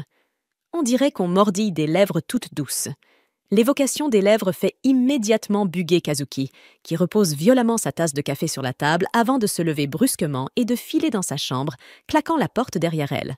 Une fois seule, elle touche ses propres lèvres, encore toutes troublées. C'est alors que Yu entre sans frapper. Ce geste la fait immédiatement exploser. « Tu peux frapper avant d'entrer, espèce d'idiot !» Mais Yu reste calme. Il dit simplement qu'il voulait clarifier les choses. « Je suis à peu près sûre que t'as pas envie que l'un de tes baisers soit gaspillé sur un type comme moi, » ajoute-t-il avec un petit sourire triste. Il propose qu'ils fassent tous les deux comme si rien ne s'était passé. Puis, sans attendre de réponse, il tourne les talons et quitte la pièce. Derrière lui, Kazuki explose de frustration, criant « Espèce de crétin, comment tu peux dire un truc pareil ?» Plus tard, pendant l'une de 16 répétitions, Kazuki repense à ses paroles. Et elle finit par se dire qu'il avait peut-être raison. Oublier ce qu'il s'est passé est sûrement la meilleure option, au moins jusqu'à ce qu'elle ait passé cette fichue audition. Elle essaie de répéter son rôle de jeune fille douce et féminine, mais échoue lamentablement. Tout ce qu'elle arrive à faire ressemble encore à un prince charismatique, comme d'habitude. Lors d'une autre séance, où elle incarne à nouveau un rôle de prince, elle observe attentivement la fille avec qui elle joue la scène. Et c'est là qu'elle comprend enfin ce qu'elle faisait mal auparavant. Mais juste au moment où la scène doit se conclure par un baiser, son esprit repart aussitôt vers l'accident avec Yu. Elle sursaute, le cœur battant et recule d'un bond, complètement rouge. Son metteur en scène stoppe la répétition immédiatement et lui demande ce qui se passe. « Tu sais, quoi qu'il se passe dans ta vie privée, ça finit toujours par se voir sur scène, » lui rappelle-t-il avec sérieux. Plus tard, ce soir-là, Kazuki rejoint Yu dans la cuisine. Elle lui dit que ses entraînements sont devenus plus intenses ces derniers temps et qu'elle aurait bien besoin de repas qui boostent son énergie et son endurance. Yu accepte, se lève et ferme les rideaux pour la nuit. Mais à ce moment-là, Kazuki le regarde et lui demande, un peu nerveuse. « Dis, tu fais quoi ce dimanche ?» Il lui répond qu'il est libre. Alors, après un petit moment de silence, elle s'approche d'un pas, le regarde droit dans les yeux, le visage rouge mais déterminé, et lui déclare « Je veux qu'on sorte ensemble. » Yu rougit dans ses mots et commence à se demander s'il ne s'est pas retrouvé dans cette situation à cause de ce baiser. Pendant ce temps, les deux autres sœurs, qui écoutent en cachette, rougissent à leur tour, manifestement jalouses.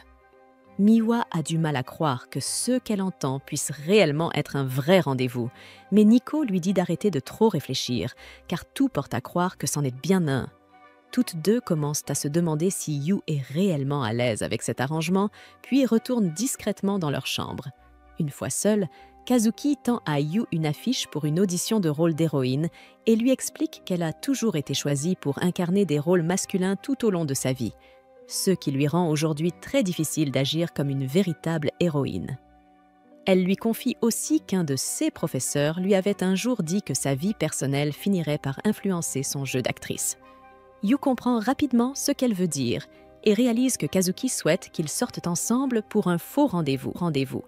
afin qu'elle puisse mieux ressentir ce que c'est que de se comporter comme une fille. Il accepte avec enthousiasme et, avec un sourire, lui assure qu'il est tout à elle. Kazuki lui demande de ne rien dire aux deux autres et le prévient fermement de ne pas avoir de mauvaises idées. Yu lui répond de se détendre et ajoute que, si elle veut vraiment que ce plan fonctionne, le rendez-vous doit sembler entièrement réel. Il lui promet donc de lui offrir le meilleur possible. Le samedi matin, alors que Yu est occupé à faire le ménage, Nico s'approche de lui et lui demande d'un ton détaché s'il a prévu quelque chose pour le dimanche. Yu lui ment, ce qui la met aussitôt en colère. La jalousie s'empare d'elle. Elle s'imagine que ce rendez-vous pourrait être quelque chose de très sérieux et que c'est précisément pour cela que Yu cherche à le cacher. Même Miwa semble incapable de se défaire de ses soupçons. Ce jour-là, après être retournés dans leur chambre, Miwa revient discrètement sur ses pas et surprend la fin de la conversation entre Yu et Kazuki, au moment où il lui promet de l'emmener à un rendez-vous extraordinaire. Le soir, pendant le dîner, l'atmosphère devient étrange et pesante. Yu adresse un discret clin d'œil à Kazuki pour lui signaler qu'il est parfaitement prêt pour le lendemain. Mais ce geste est surpris par les deux autres filles qui commencent soudain à dégager une aura intense et intimidante. Cela glace complètement Yu, qui se demande si elle se prépare à un grand événement ou à un affrontement qui les rend aussi sérieuses. La scène, c'est déjà l'heure du rendez-vous, et Yu se tient debout, attendant l'arrivée de Kazuki. Pendant ce temps, Miwa et Nico se faufilent derrière des buissons voisins, incapables de se concentrer sur leurs propres occupations. Elles sont même allées jusqu'à enfiler de ridicules déguisements pour tenter de rester invisibles. Elles observent le garçon avec des yeux emplis d'envie et s'irritent de le voir aussi joyeux. C'est alors que Kazuki arrive, vêtu d'une tenue entièrement féminine, ce qui fait aussitôt battre le cœur de Yu plus vite. Elle commence par lui demander si elle est en retard, avec une voix un peu trop masculine, puis, se rendant compte de sa faute, elle se donne une petite claque et reprend avec un ton plus délicat et féminin. Cette fois, elle l'appelle par son prénom, Yu, au lieu du surnom habituel de « nouveau », ce qui le ravit tant qu'il lui demande, tout excité, de continuer à l'appeler ainsi même après leur faux rendez-vous. Il se dirige d'abord vers l'aquarium, sans se douter que les deux sœurs jalouses les suivent discrètement. De loin, celle-ci fulmine en voyant à quel point Kazuki est éblouissante dans sa tenue féminine. En descendant les escaliers, Kazuki commet un nouvel impair. Par réflexe, elle tend la main à Yu comme un parfait gentleman. Au bout de quelques marches, Yu s'en aperçoit et lui demande de recommencer la scène, mais cette fois correctement. Assis pour profiter du spectacle aquatique, Kazuki ne peut s'empêcher de se demander si elle agit de façon assez mignonne. En silence, elle s'interroge, incertaine de ce que les hommes trouvent réellement adorable. Puis, lorsqu'une éclaboussure soudaine frappe les premiers rangs, elle réagit en protégeant Yu de ses bras, reprenant instinctivement son rôle de prince. Yu soupire doucement et lui dit qu'elle s'y est encore mal prise, rendant le moment encore plus gênant. La foule applaudit et dit à Yu qu'il a beaucoup de chance d'avoir une petite amie aussi mignonne. Mais Kazuki ne se sent pas du tout mignonne après avoir agi ainsi. Ce qui aurait dû être un rendez-vous parfait commence peu à peu à se déliter. Ils enchaînent les maladresses, ne sachant pas qui doit porter les sacs de course, et Kazuki finit avec les pieds endoloris à cause de ses sandales féminines trop élégantes auxquelles elle n'est pas habituée. Les deux filles, toujours tapies dans l'ombre, trouvent toute la scène affreusement gênante et difficile à regarder. Plus tard, alors que Yu s'excuse pour aller aux toilettes, Kazuki aperçoit son reflet dans la vitre et pousse un soupir, repensant à la façon dont elle a mal géré cette journée. Elle se souvient de l'enthousiasme de Yu à l'idée de l'inviter et commence à se demander s'il ne le regrette pas à présent. C'est à ce moment-là qu'un recruteur d'une agence artistique l'aborde, brandissant sa carte et lui demandant si elle a un instant pour discuter. Kazuki refuse poliment, affirmant qu'elle n'est pas intéressée, mais l'homme insiste, la mettant mal à l'aise. Elle jette des regards autour d'elle, se demandant où est passé Yu, maintenant qu'elle a réellement besoin de lui. Lorsque le recruteur lui saisit soudain la main pour tenter de l'emmener, Yu surgit de nulle part et lui repousse fermement la main, demandant s'il y a un problème. Le recruteur ricane et demande si Yu est son petit frère. Mais celui-ci tente de paraître adulte et affirme qu'ils sont en rendez-vous et que Kazuki sait déjà exactement où elle veut être. À la question de savoir où cela pourrait être, Yu bafouille, cherche ses mots et avance des réponses de plus en plus absurdes, allant jusqu'à prétendre que Kazuki souhaite devenir réformatrice au sein du gouvernement. Le recruteur réplique qu'elle ferait bien mieux de devenir mannequin, et Kazuki commence à réaliser que Yu est toujours aussi désespérément maladroit qu'à l'accoutumée. Soudain, Yu déclare que l'agence ne pourra jamais la voir, car il compte faire d'elle sa femme, mais le recruteur balaye cela d'un revers de main, jugeant ses propos enfantins. Yu répète avec assurance qu'ils seront ensemble dans les bons comme dans les mauvais moments, et un silence se fait autour d'eux. Les passants ont entendu toute la déclaration. Après que le recruteur finit par abandonner et s'éloigne, Yu s'excuse maladroitement et demande à Kazuki d'oublier tout ce qu'il vient de dire. Mais à en juger par son expression, elle n'est pas prête à le faire. Il lui prend alors la main, surpris par la chaleur qu'il y trouve, et l'entraîne plus loin, tandis que les deux sœurs jalouses observent depuis l'ombre, de plus en plus inquiètes que ce rendez-vous ne devienne finalement parfait. Au bout d'un moment, Yu se rend compte qu'il tient la main de Kazuki sans même y penser. Et désormais, aucun des deux ne semble prêt à la lâcher. Les passants trouvent la scène adorable, même si le pauvre Yu continue d'être pris pour le petit frère de Kazuki dans ses tentatives de paraître plus romantique. Yu ajuste prise, la transformant en quelque chose de plus approprié pour un rendez-vous. Et Kazuki commence à transpirer à grosses gouttes, cherchant désespérément à savoir si c'est bien ainsi qu'une fille est censée réagir dans un tel moment. Pourtant, elle garde la tête haute, persuadée que les choses commencent enfin à fonctionner et espérant en silence que Yu poursuive sur cette lancée. Finalement, tous deux arrivent devant un cinéma. Ce titre lui est immédiatement familier, car il mettait en vedette son aîné de la troupe, qui avait abandonné les rôles masculins pour se consacrer au rôle féminin. Ce film marquait sa toute première apparition en tant qu'héroïne à part entière, et Kazuki avait toujours évité de le voir, redoutant de découvrir comment cette transition s'était réellement passée. Yu, tout sourire, lui explique que le film met en scène un ancien acteur de la troupe et qu'il espère qu'elle pourra en tirer quelques enseignements utiles. Malheureusement, à la sortie de la salle, les réactions autour d'eux sont loin d'être bienveillantes. Les spectateurs ne cessent de se plaindre de la piètre prestation de l'héroïne principale et du fait qu'elle n'était pas du tout perçue comme mignonne. En entendant ces remarques, Kazuki se remémore soudain les paroles intimidantes de son père. Un véritable prodige doit être capable d'incarner tous les rôles avec grâce et succès. Le poids de ses attentes commence alors à lui peser lourdement. Pendant ce temps, Yu prend conscience de l'ampleur de son erreur, surtout après la prestation aussi décevante de la senior de Kazuki. Craignant d'avoir rendu les rôles féminins encore plus effrayants pour elle, il s'en veut profondément pour son manque de discernement. Même les deux sœurs espionnes, qui les suivent toujours à distance, peuvent voir que l'ambiance s'est assombrie. Elles se demandent si Yu parviendra à sauver ce qui reste de ce rendez-vous. Plus tard, Yu emmène Kazuki à leur dernière étape, une grande roue. Il insiste pour qu'elle monte avec lui, malgré son hésitation.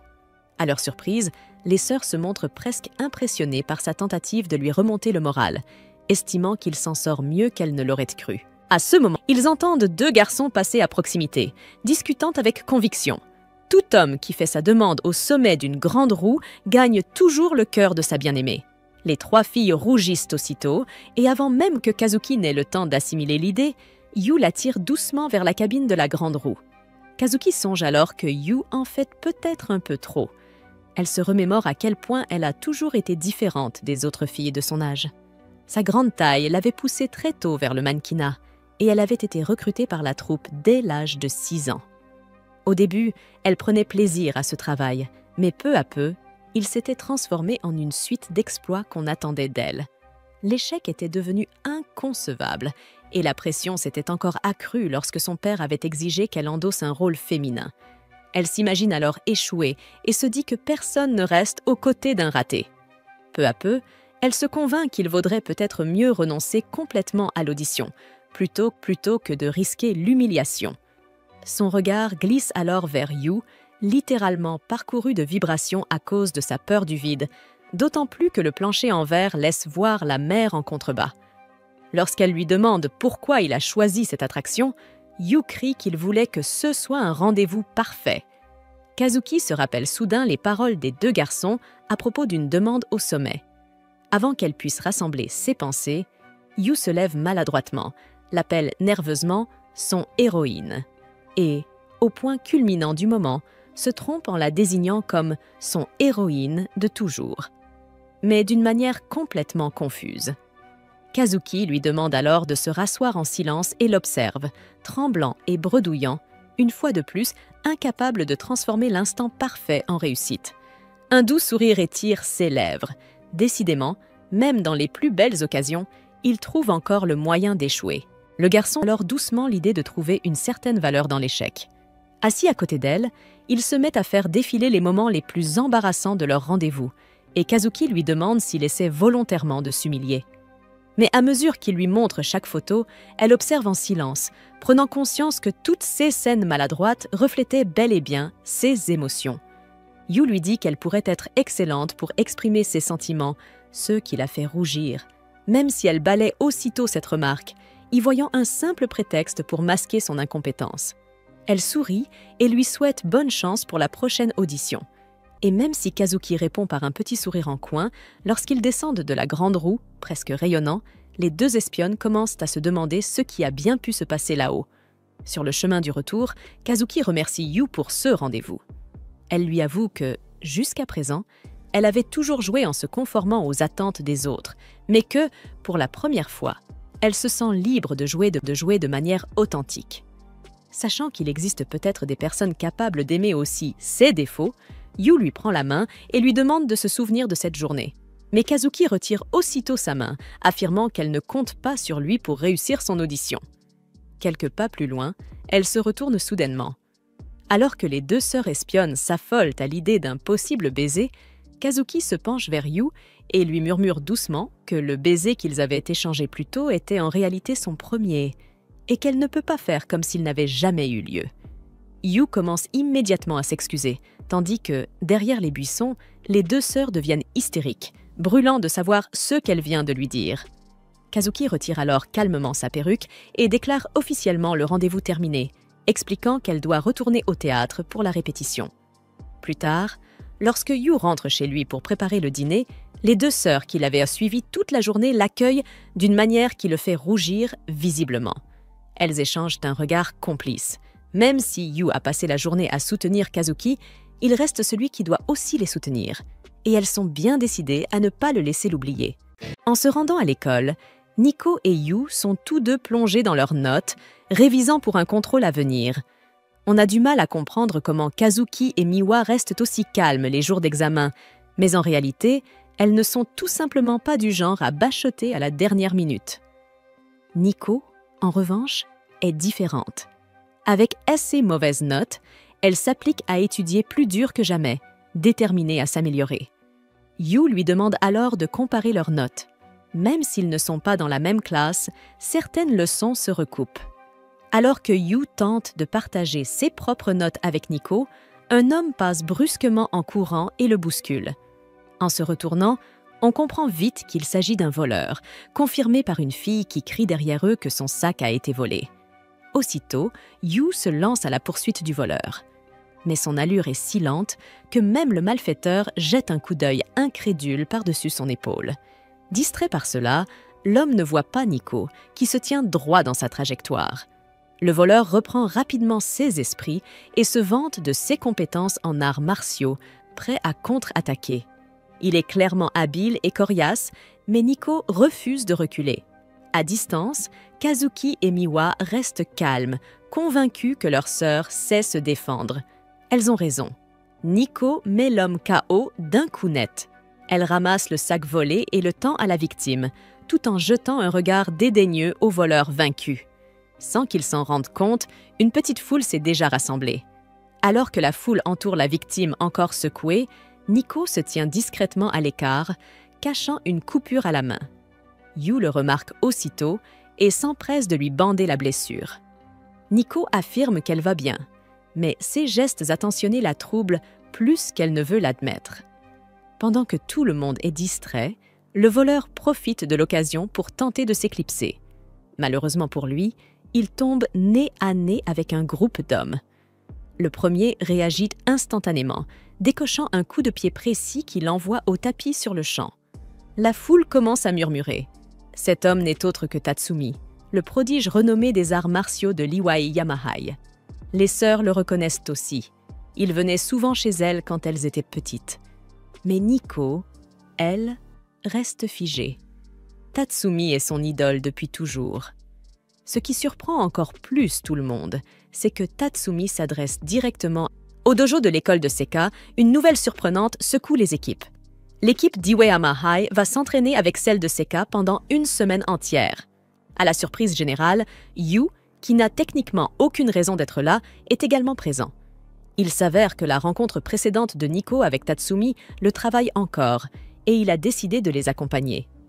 Observant l'admiration que Nico porte à Tatsumi, Yu conclut silencieusement que cet homme doit être véritablement imbattable. Mais ce n'est pas tout. Quand ils étaient plus jeunes, Nico et Tatsumi s'entraînaient dans le même dojo, bien qu'ils considèrent toujours Tatsumi comme un adversaire redoutable.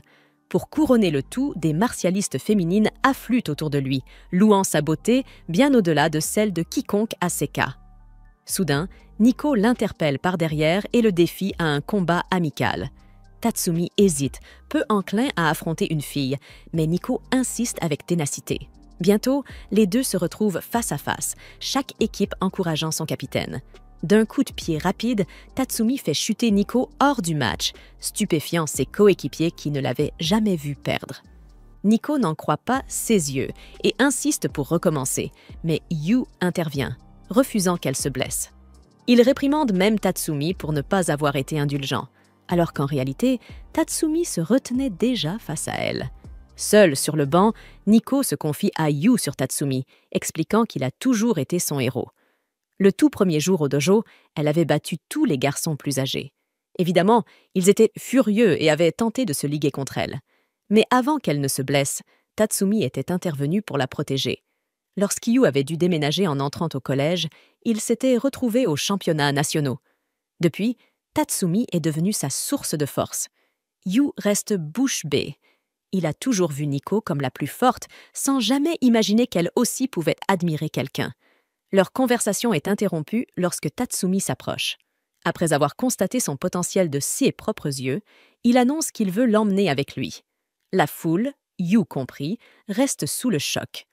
Tatsumi explique alors qu'il souhaite que Nico rejoigne l'équipe d'Iwai Amahai. Bien que ce fût autrefois une école exclusivement masculine, elle est récemment devenue mixte.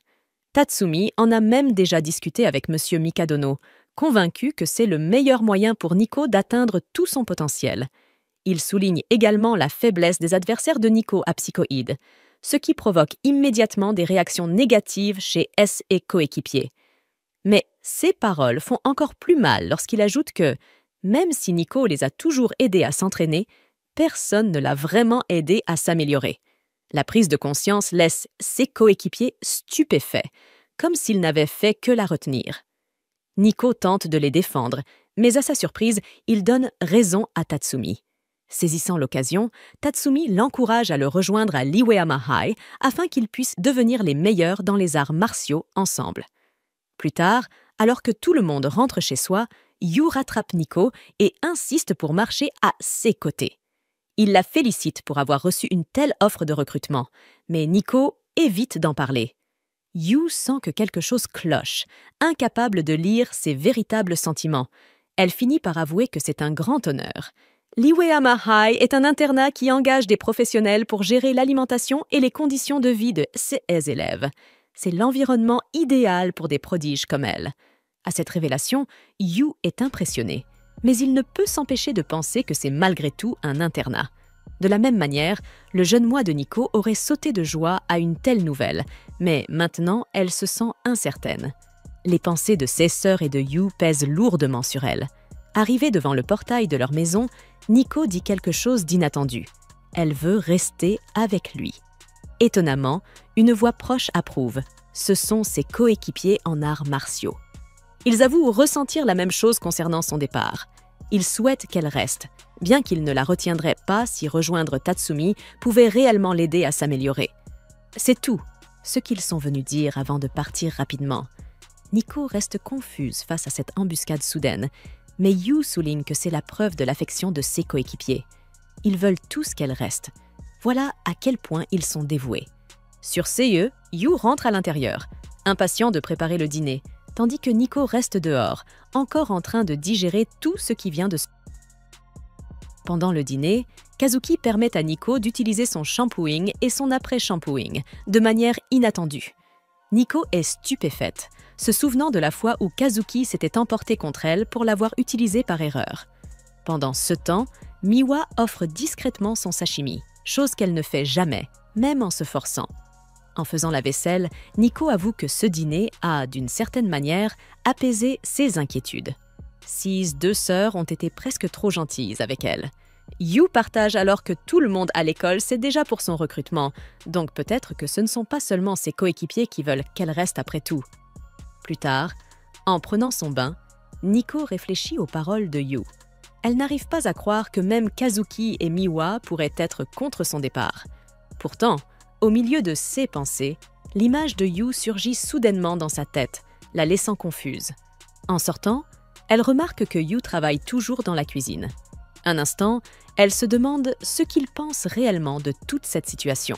Le lendemain, au dojo de Saika, leur équipe s'entraîne aux côtés de celle d'Iwayama, réalisant rapidement à quel point ils sont forts. Cependant, lorsque Nico arrive, elle se dirige immédiatement vers Tatsumi et lui dit fermement qu'elle souhaite refuser son offre de recrutement. Elle a décidé de ne pas le rejoindre à l'école Iwayama. La foule est choquée par sa déclaration, mais Tatsumi refuse d'accepter sa réponse, qualifiant sa décision de manque d'ambition. Bien que Nico comprenne les opportunités que cela pourrait apporter, elle sait que ce n'est pas son seul chemin. Tatsumi est surpris. Ce n'est pas la Nico qu'il connaît. Au fond, Nico sait que sa véritable raison est liée à ses sœurs et à Yu.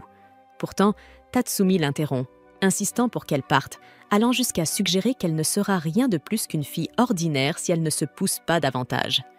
Nico hésite, incertaine de ce qu'elle doit faire, lorsqu'un bruit soudain provenant d'un casier attire l'attention de tous. Yu sort, révélant qu'il a tout entendu. En s'approchant, il explique qu'il comprend l'intention de Tatsumi. Il ne veut que Nico reste à l'école si ses compétences sont suffisamment exceptionnelles pour répondre à ses exigences élevées.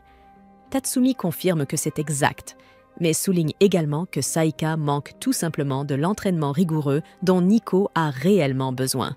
Sans hésitation, Yu défie Tatsumi dans un combat. Lorsqu'on lui demande pourquoi, il répond qu'il veut rester aux côtés de Nico. Les yeux de Nico s'illuminent à ces mots, et la foule commence à murmurer avec excitation. Pourtant, malgré cela, tout le monde sait qu'aucun étudiant ordinaire comme Yu ne pourrait rivaliser avec quelqu'un du niveau de Tatsumi. Tatsumi est le meilleur pratiquant d'arts martiaux du pays, ayant remporté 3 championnats individuels. Pourtant, Yu, en tant que fils du célèbre Subaru, pourrait avoir une chance.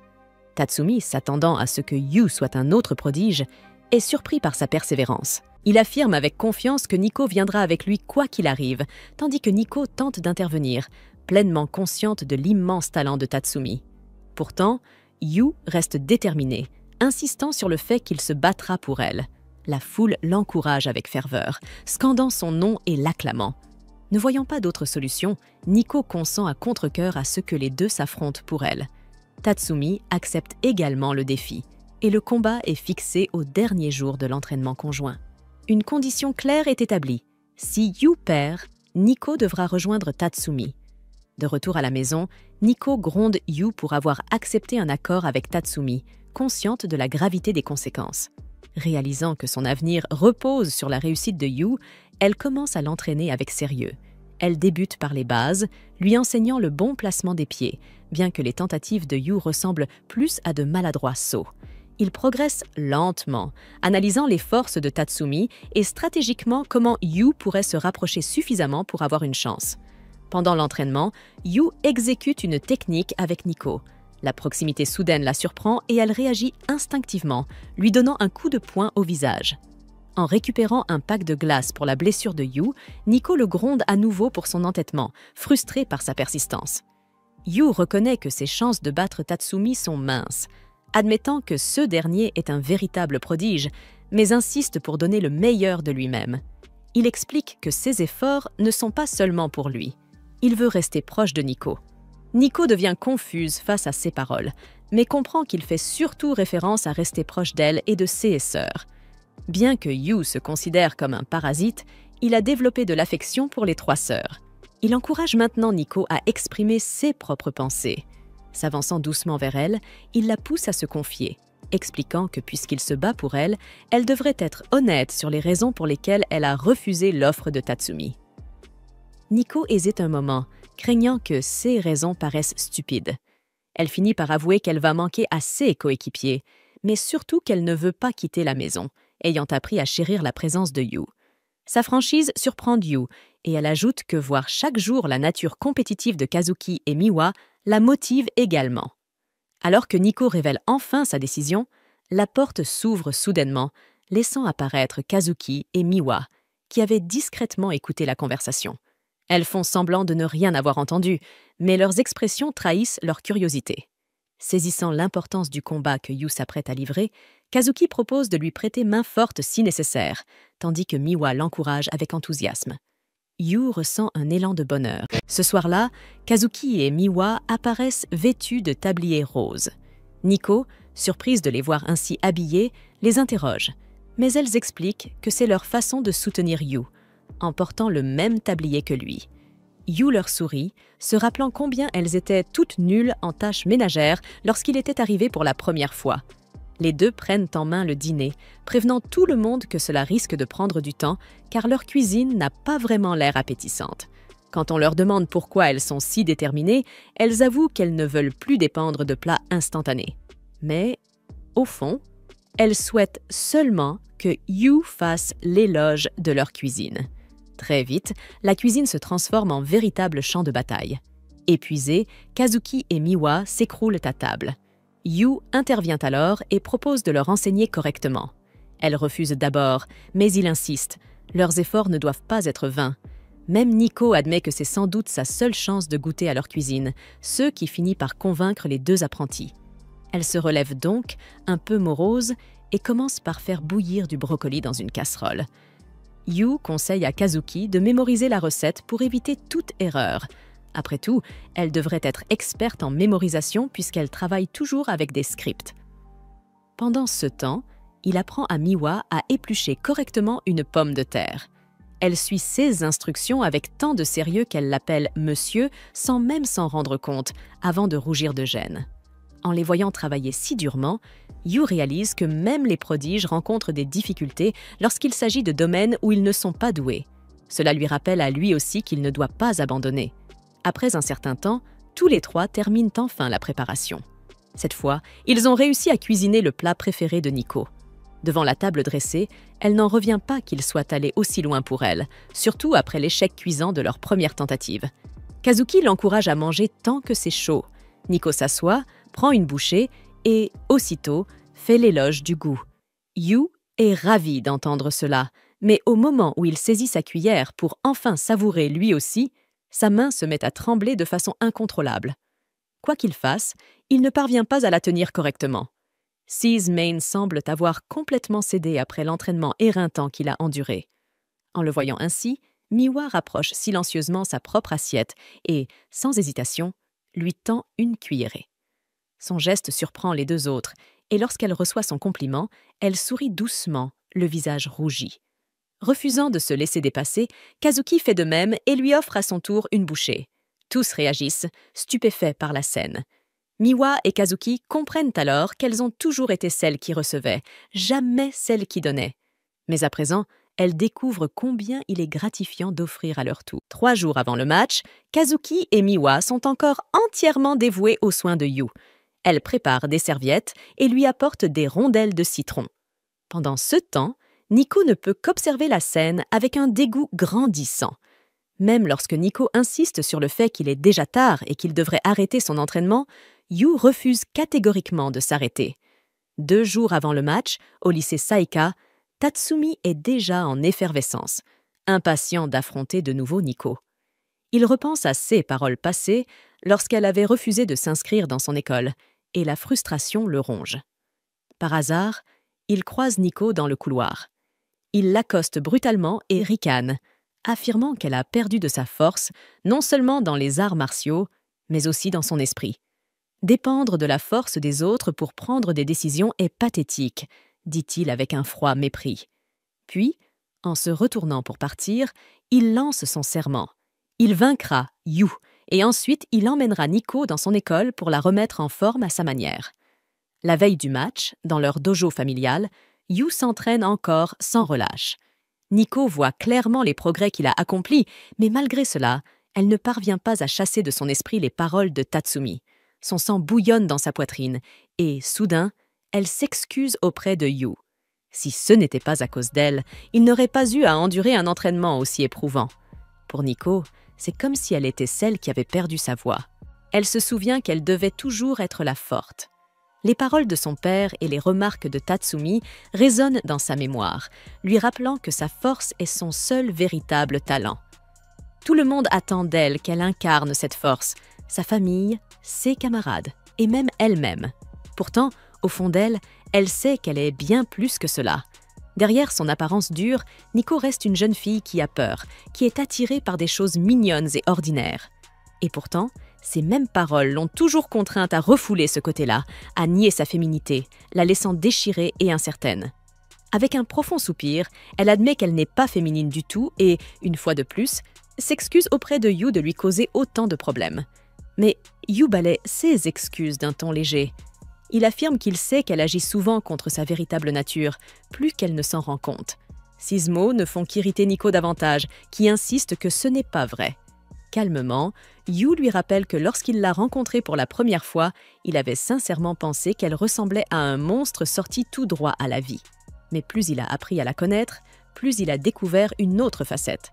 Une personne soignée, curieuse de beauté et de mode, et quelqu'un qui, en secret, aime contempler les fleurs. Nico se crispe rien qu'en l'écoutant et l'interrompt brusquement, l'accusant de l'observer tout le temps. Mais Yu explique que ce n'est pas du tout ça. Il remarque simplement parce qu'à chaque fois, il a l'impression de découvrir une nouvelle facette d'elle. 6 paroles prennent Nico au dépourvu. Elle n'a pas vraiment envie que Yu voie ce côté-là d'elle-même. Mais il poursuit. Toutes ces facettes réunies sont ce qui fait qu'elle est elle. Sa force comme sa vulnérabilité ont de l'importance. Yu parle avec une telle conviction que Nico en est troublée. Frustrée et embarrassée, elle finit par lui donner un coup de poing au visage. Pourtant, ces mots restent gravés dans son esprit. Il est le seul à lui avoir jamais dit ça, et cette pensée lui fait monter le rouge aux joues. Mais Nico demeure partagée.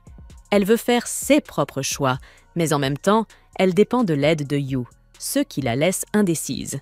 Yu insiste. Ils devraient affronter Tatsumi ensemble, pour elle. Mais Nico proteste que ce n'est pas juste. Alors Yu affirme qu'elle doit tout lui laisser. Le jour du match, Kazuki, pourtant en répétition, se sent soudain étrangement nerveuse. Au même moment, Miwa bâcle sa partie de shogi, incapable de se concentrer. Les 2 sœurs sont distraites, leurs pensées tournées vers Nico et Yu, inquiètes pour leur affrontement. Dans le dojo de l'école, des acclamations emplissent l'air alors que Tatsumi se tient face à Yu et Nico. La foule est déconcertée. Yu est censé être le seul à combattre et pourtant, Nico est là à s'escoter. Yu explique rapidement qu'ils affronteront Tatsumi ensemble. Si Nico prouve qu'elle est la plus forte, elle restera à Saika. Pour que Tatsumi réussisse, il doit en vaincre au moins un des 2. Le public est stupéfait, mais Tatsumi finit par accepter. Lorsque le match commence, certains élèves sortent leur téléphone pour filmer et des murmures parcourent la foule, la plupart dirigés contre Yu. Pourtant, il n'y prête aucune attention. Sa seule priorité est de protéger Nico. Nico elle-même doute de ses chances de victoire, mais Yu lui explique calmement son plan. Il combattra le premier, usera Tatsumi et le blessera suffisamment pour lui donner l'avantage, même si cela signifie se sacrifier. Quand le match commence officiellement, Nico remarque la main de Yu qui tremble, alors elle la saisit pour le rassurer. La foule explose aussitôt en taquinerie, ce qui fait rougir ses joues. Elle lui dit rapidement de ne pas avoir peur. Yu s'attend à ce qu'elle ajoute quelques mots d'encouragement et attend, sans se rendre compte que Tatsumi est déjà prêt.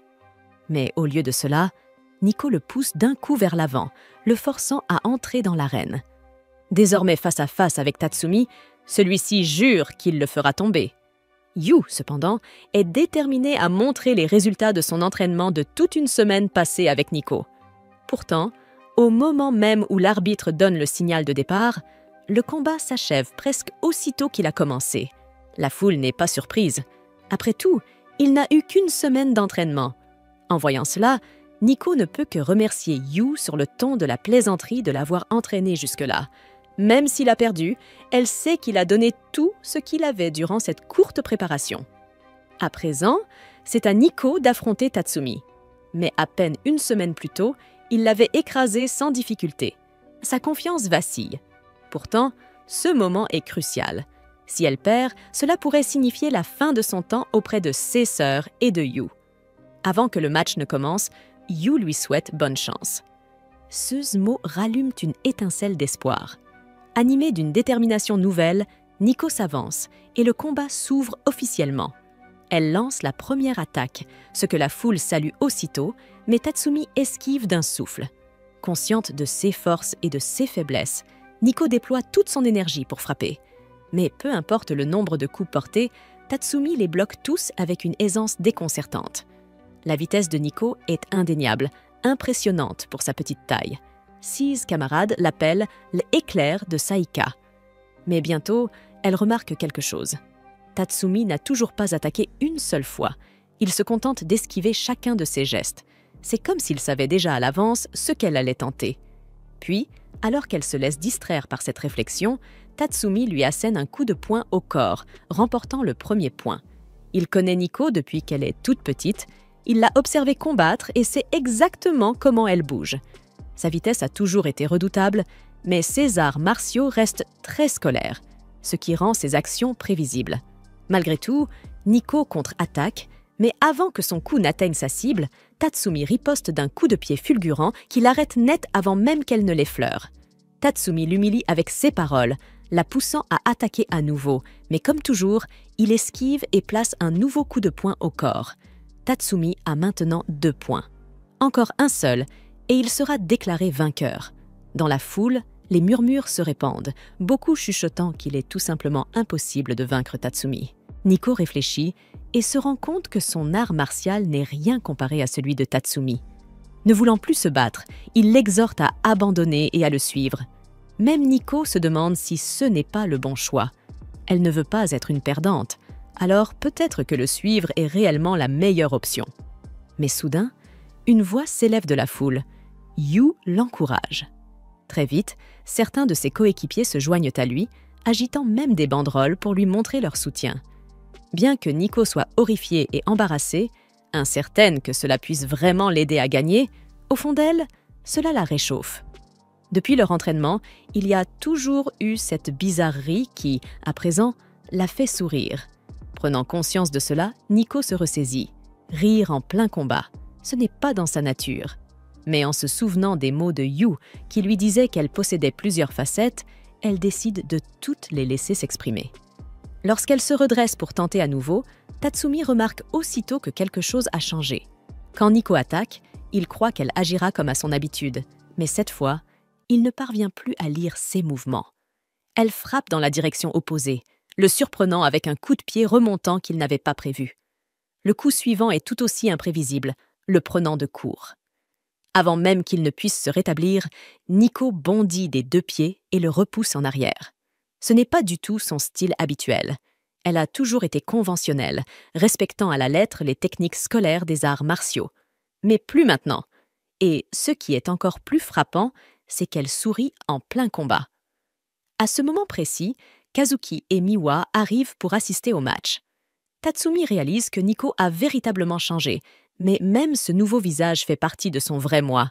Dans un dernier élan, Nico lui assène de nouveau un uppercut de pied et le renverse au sol.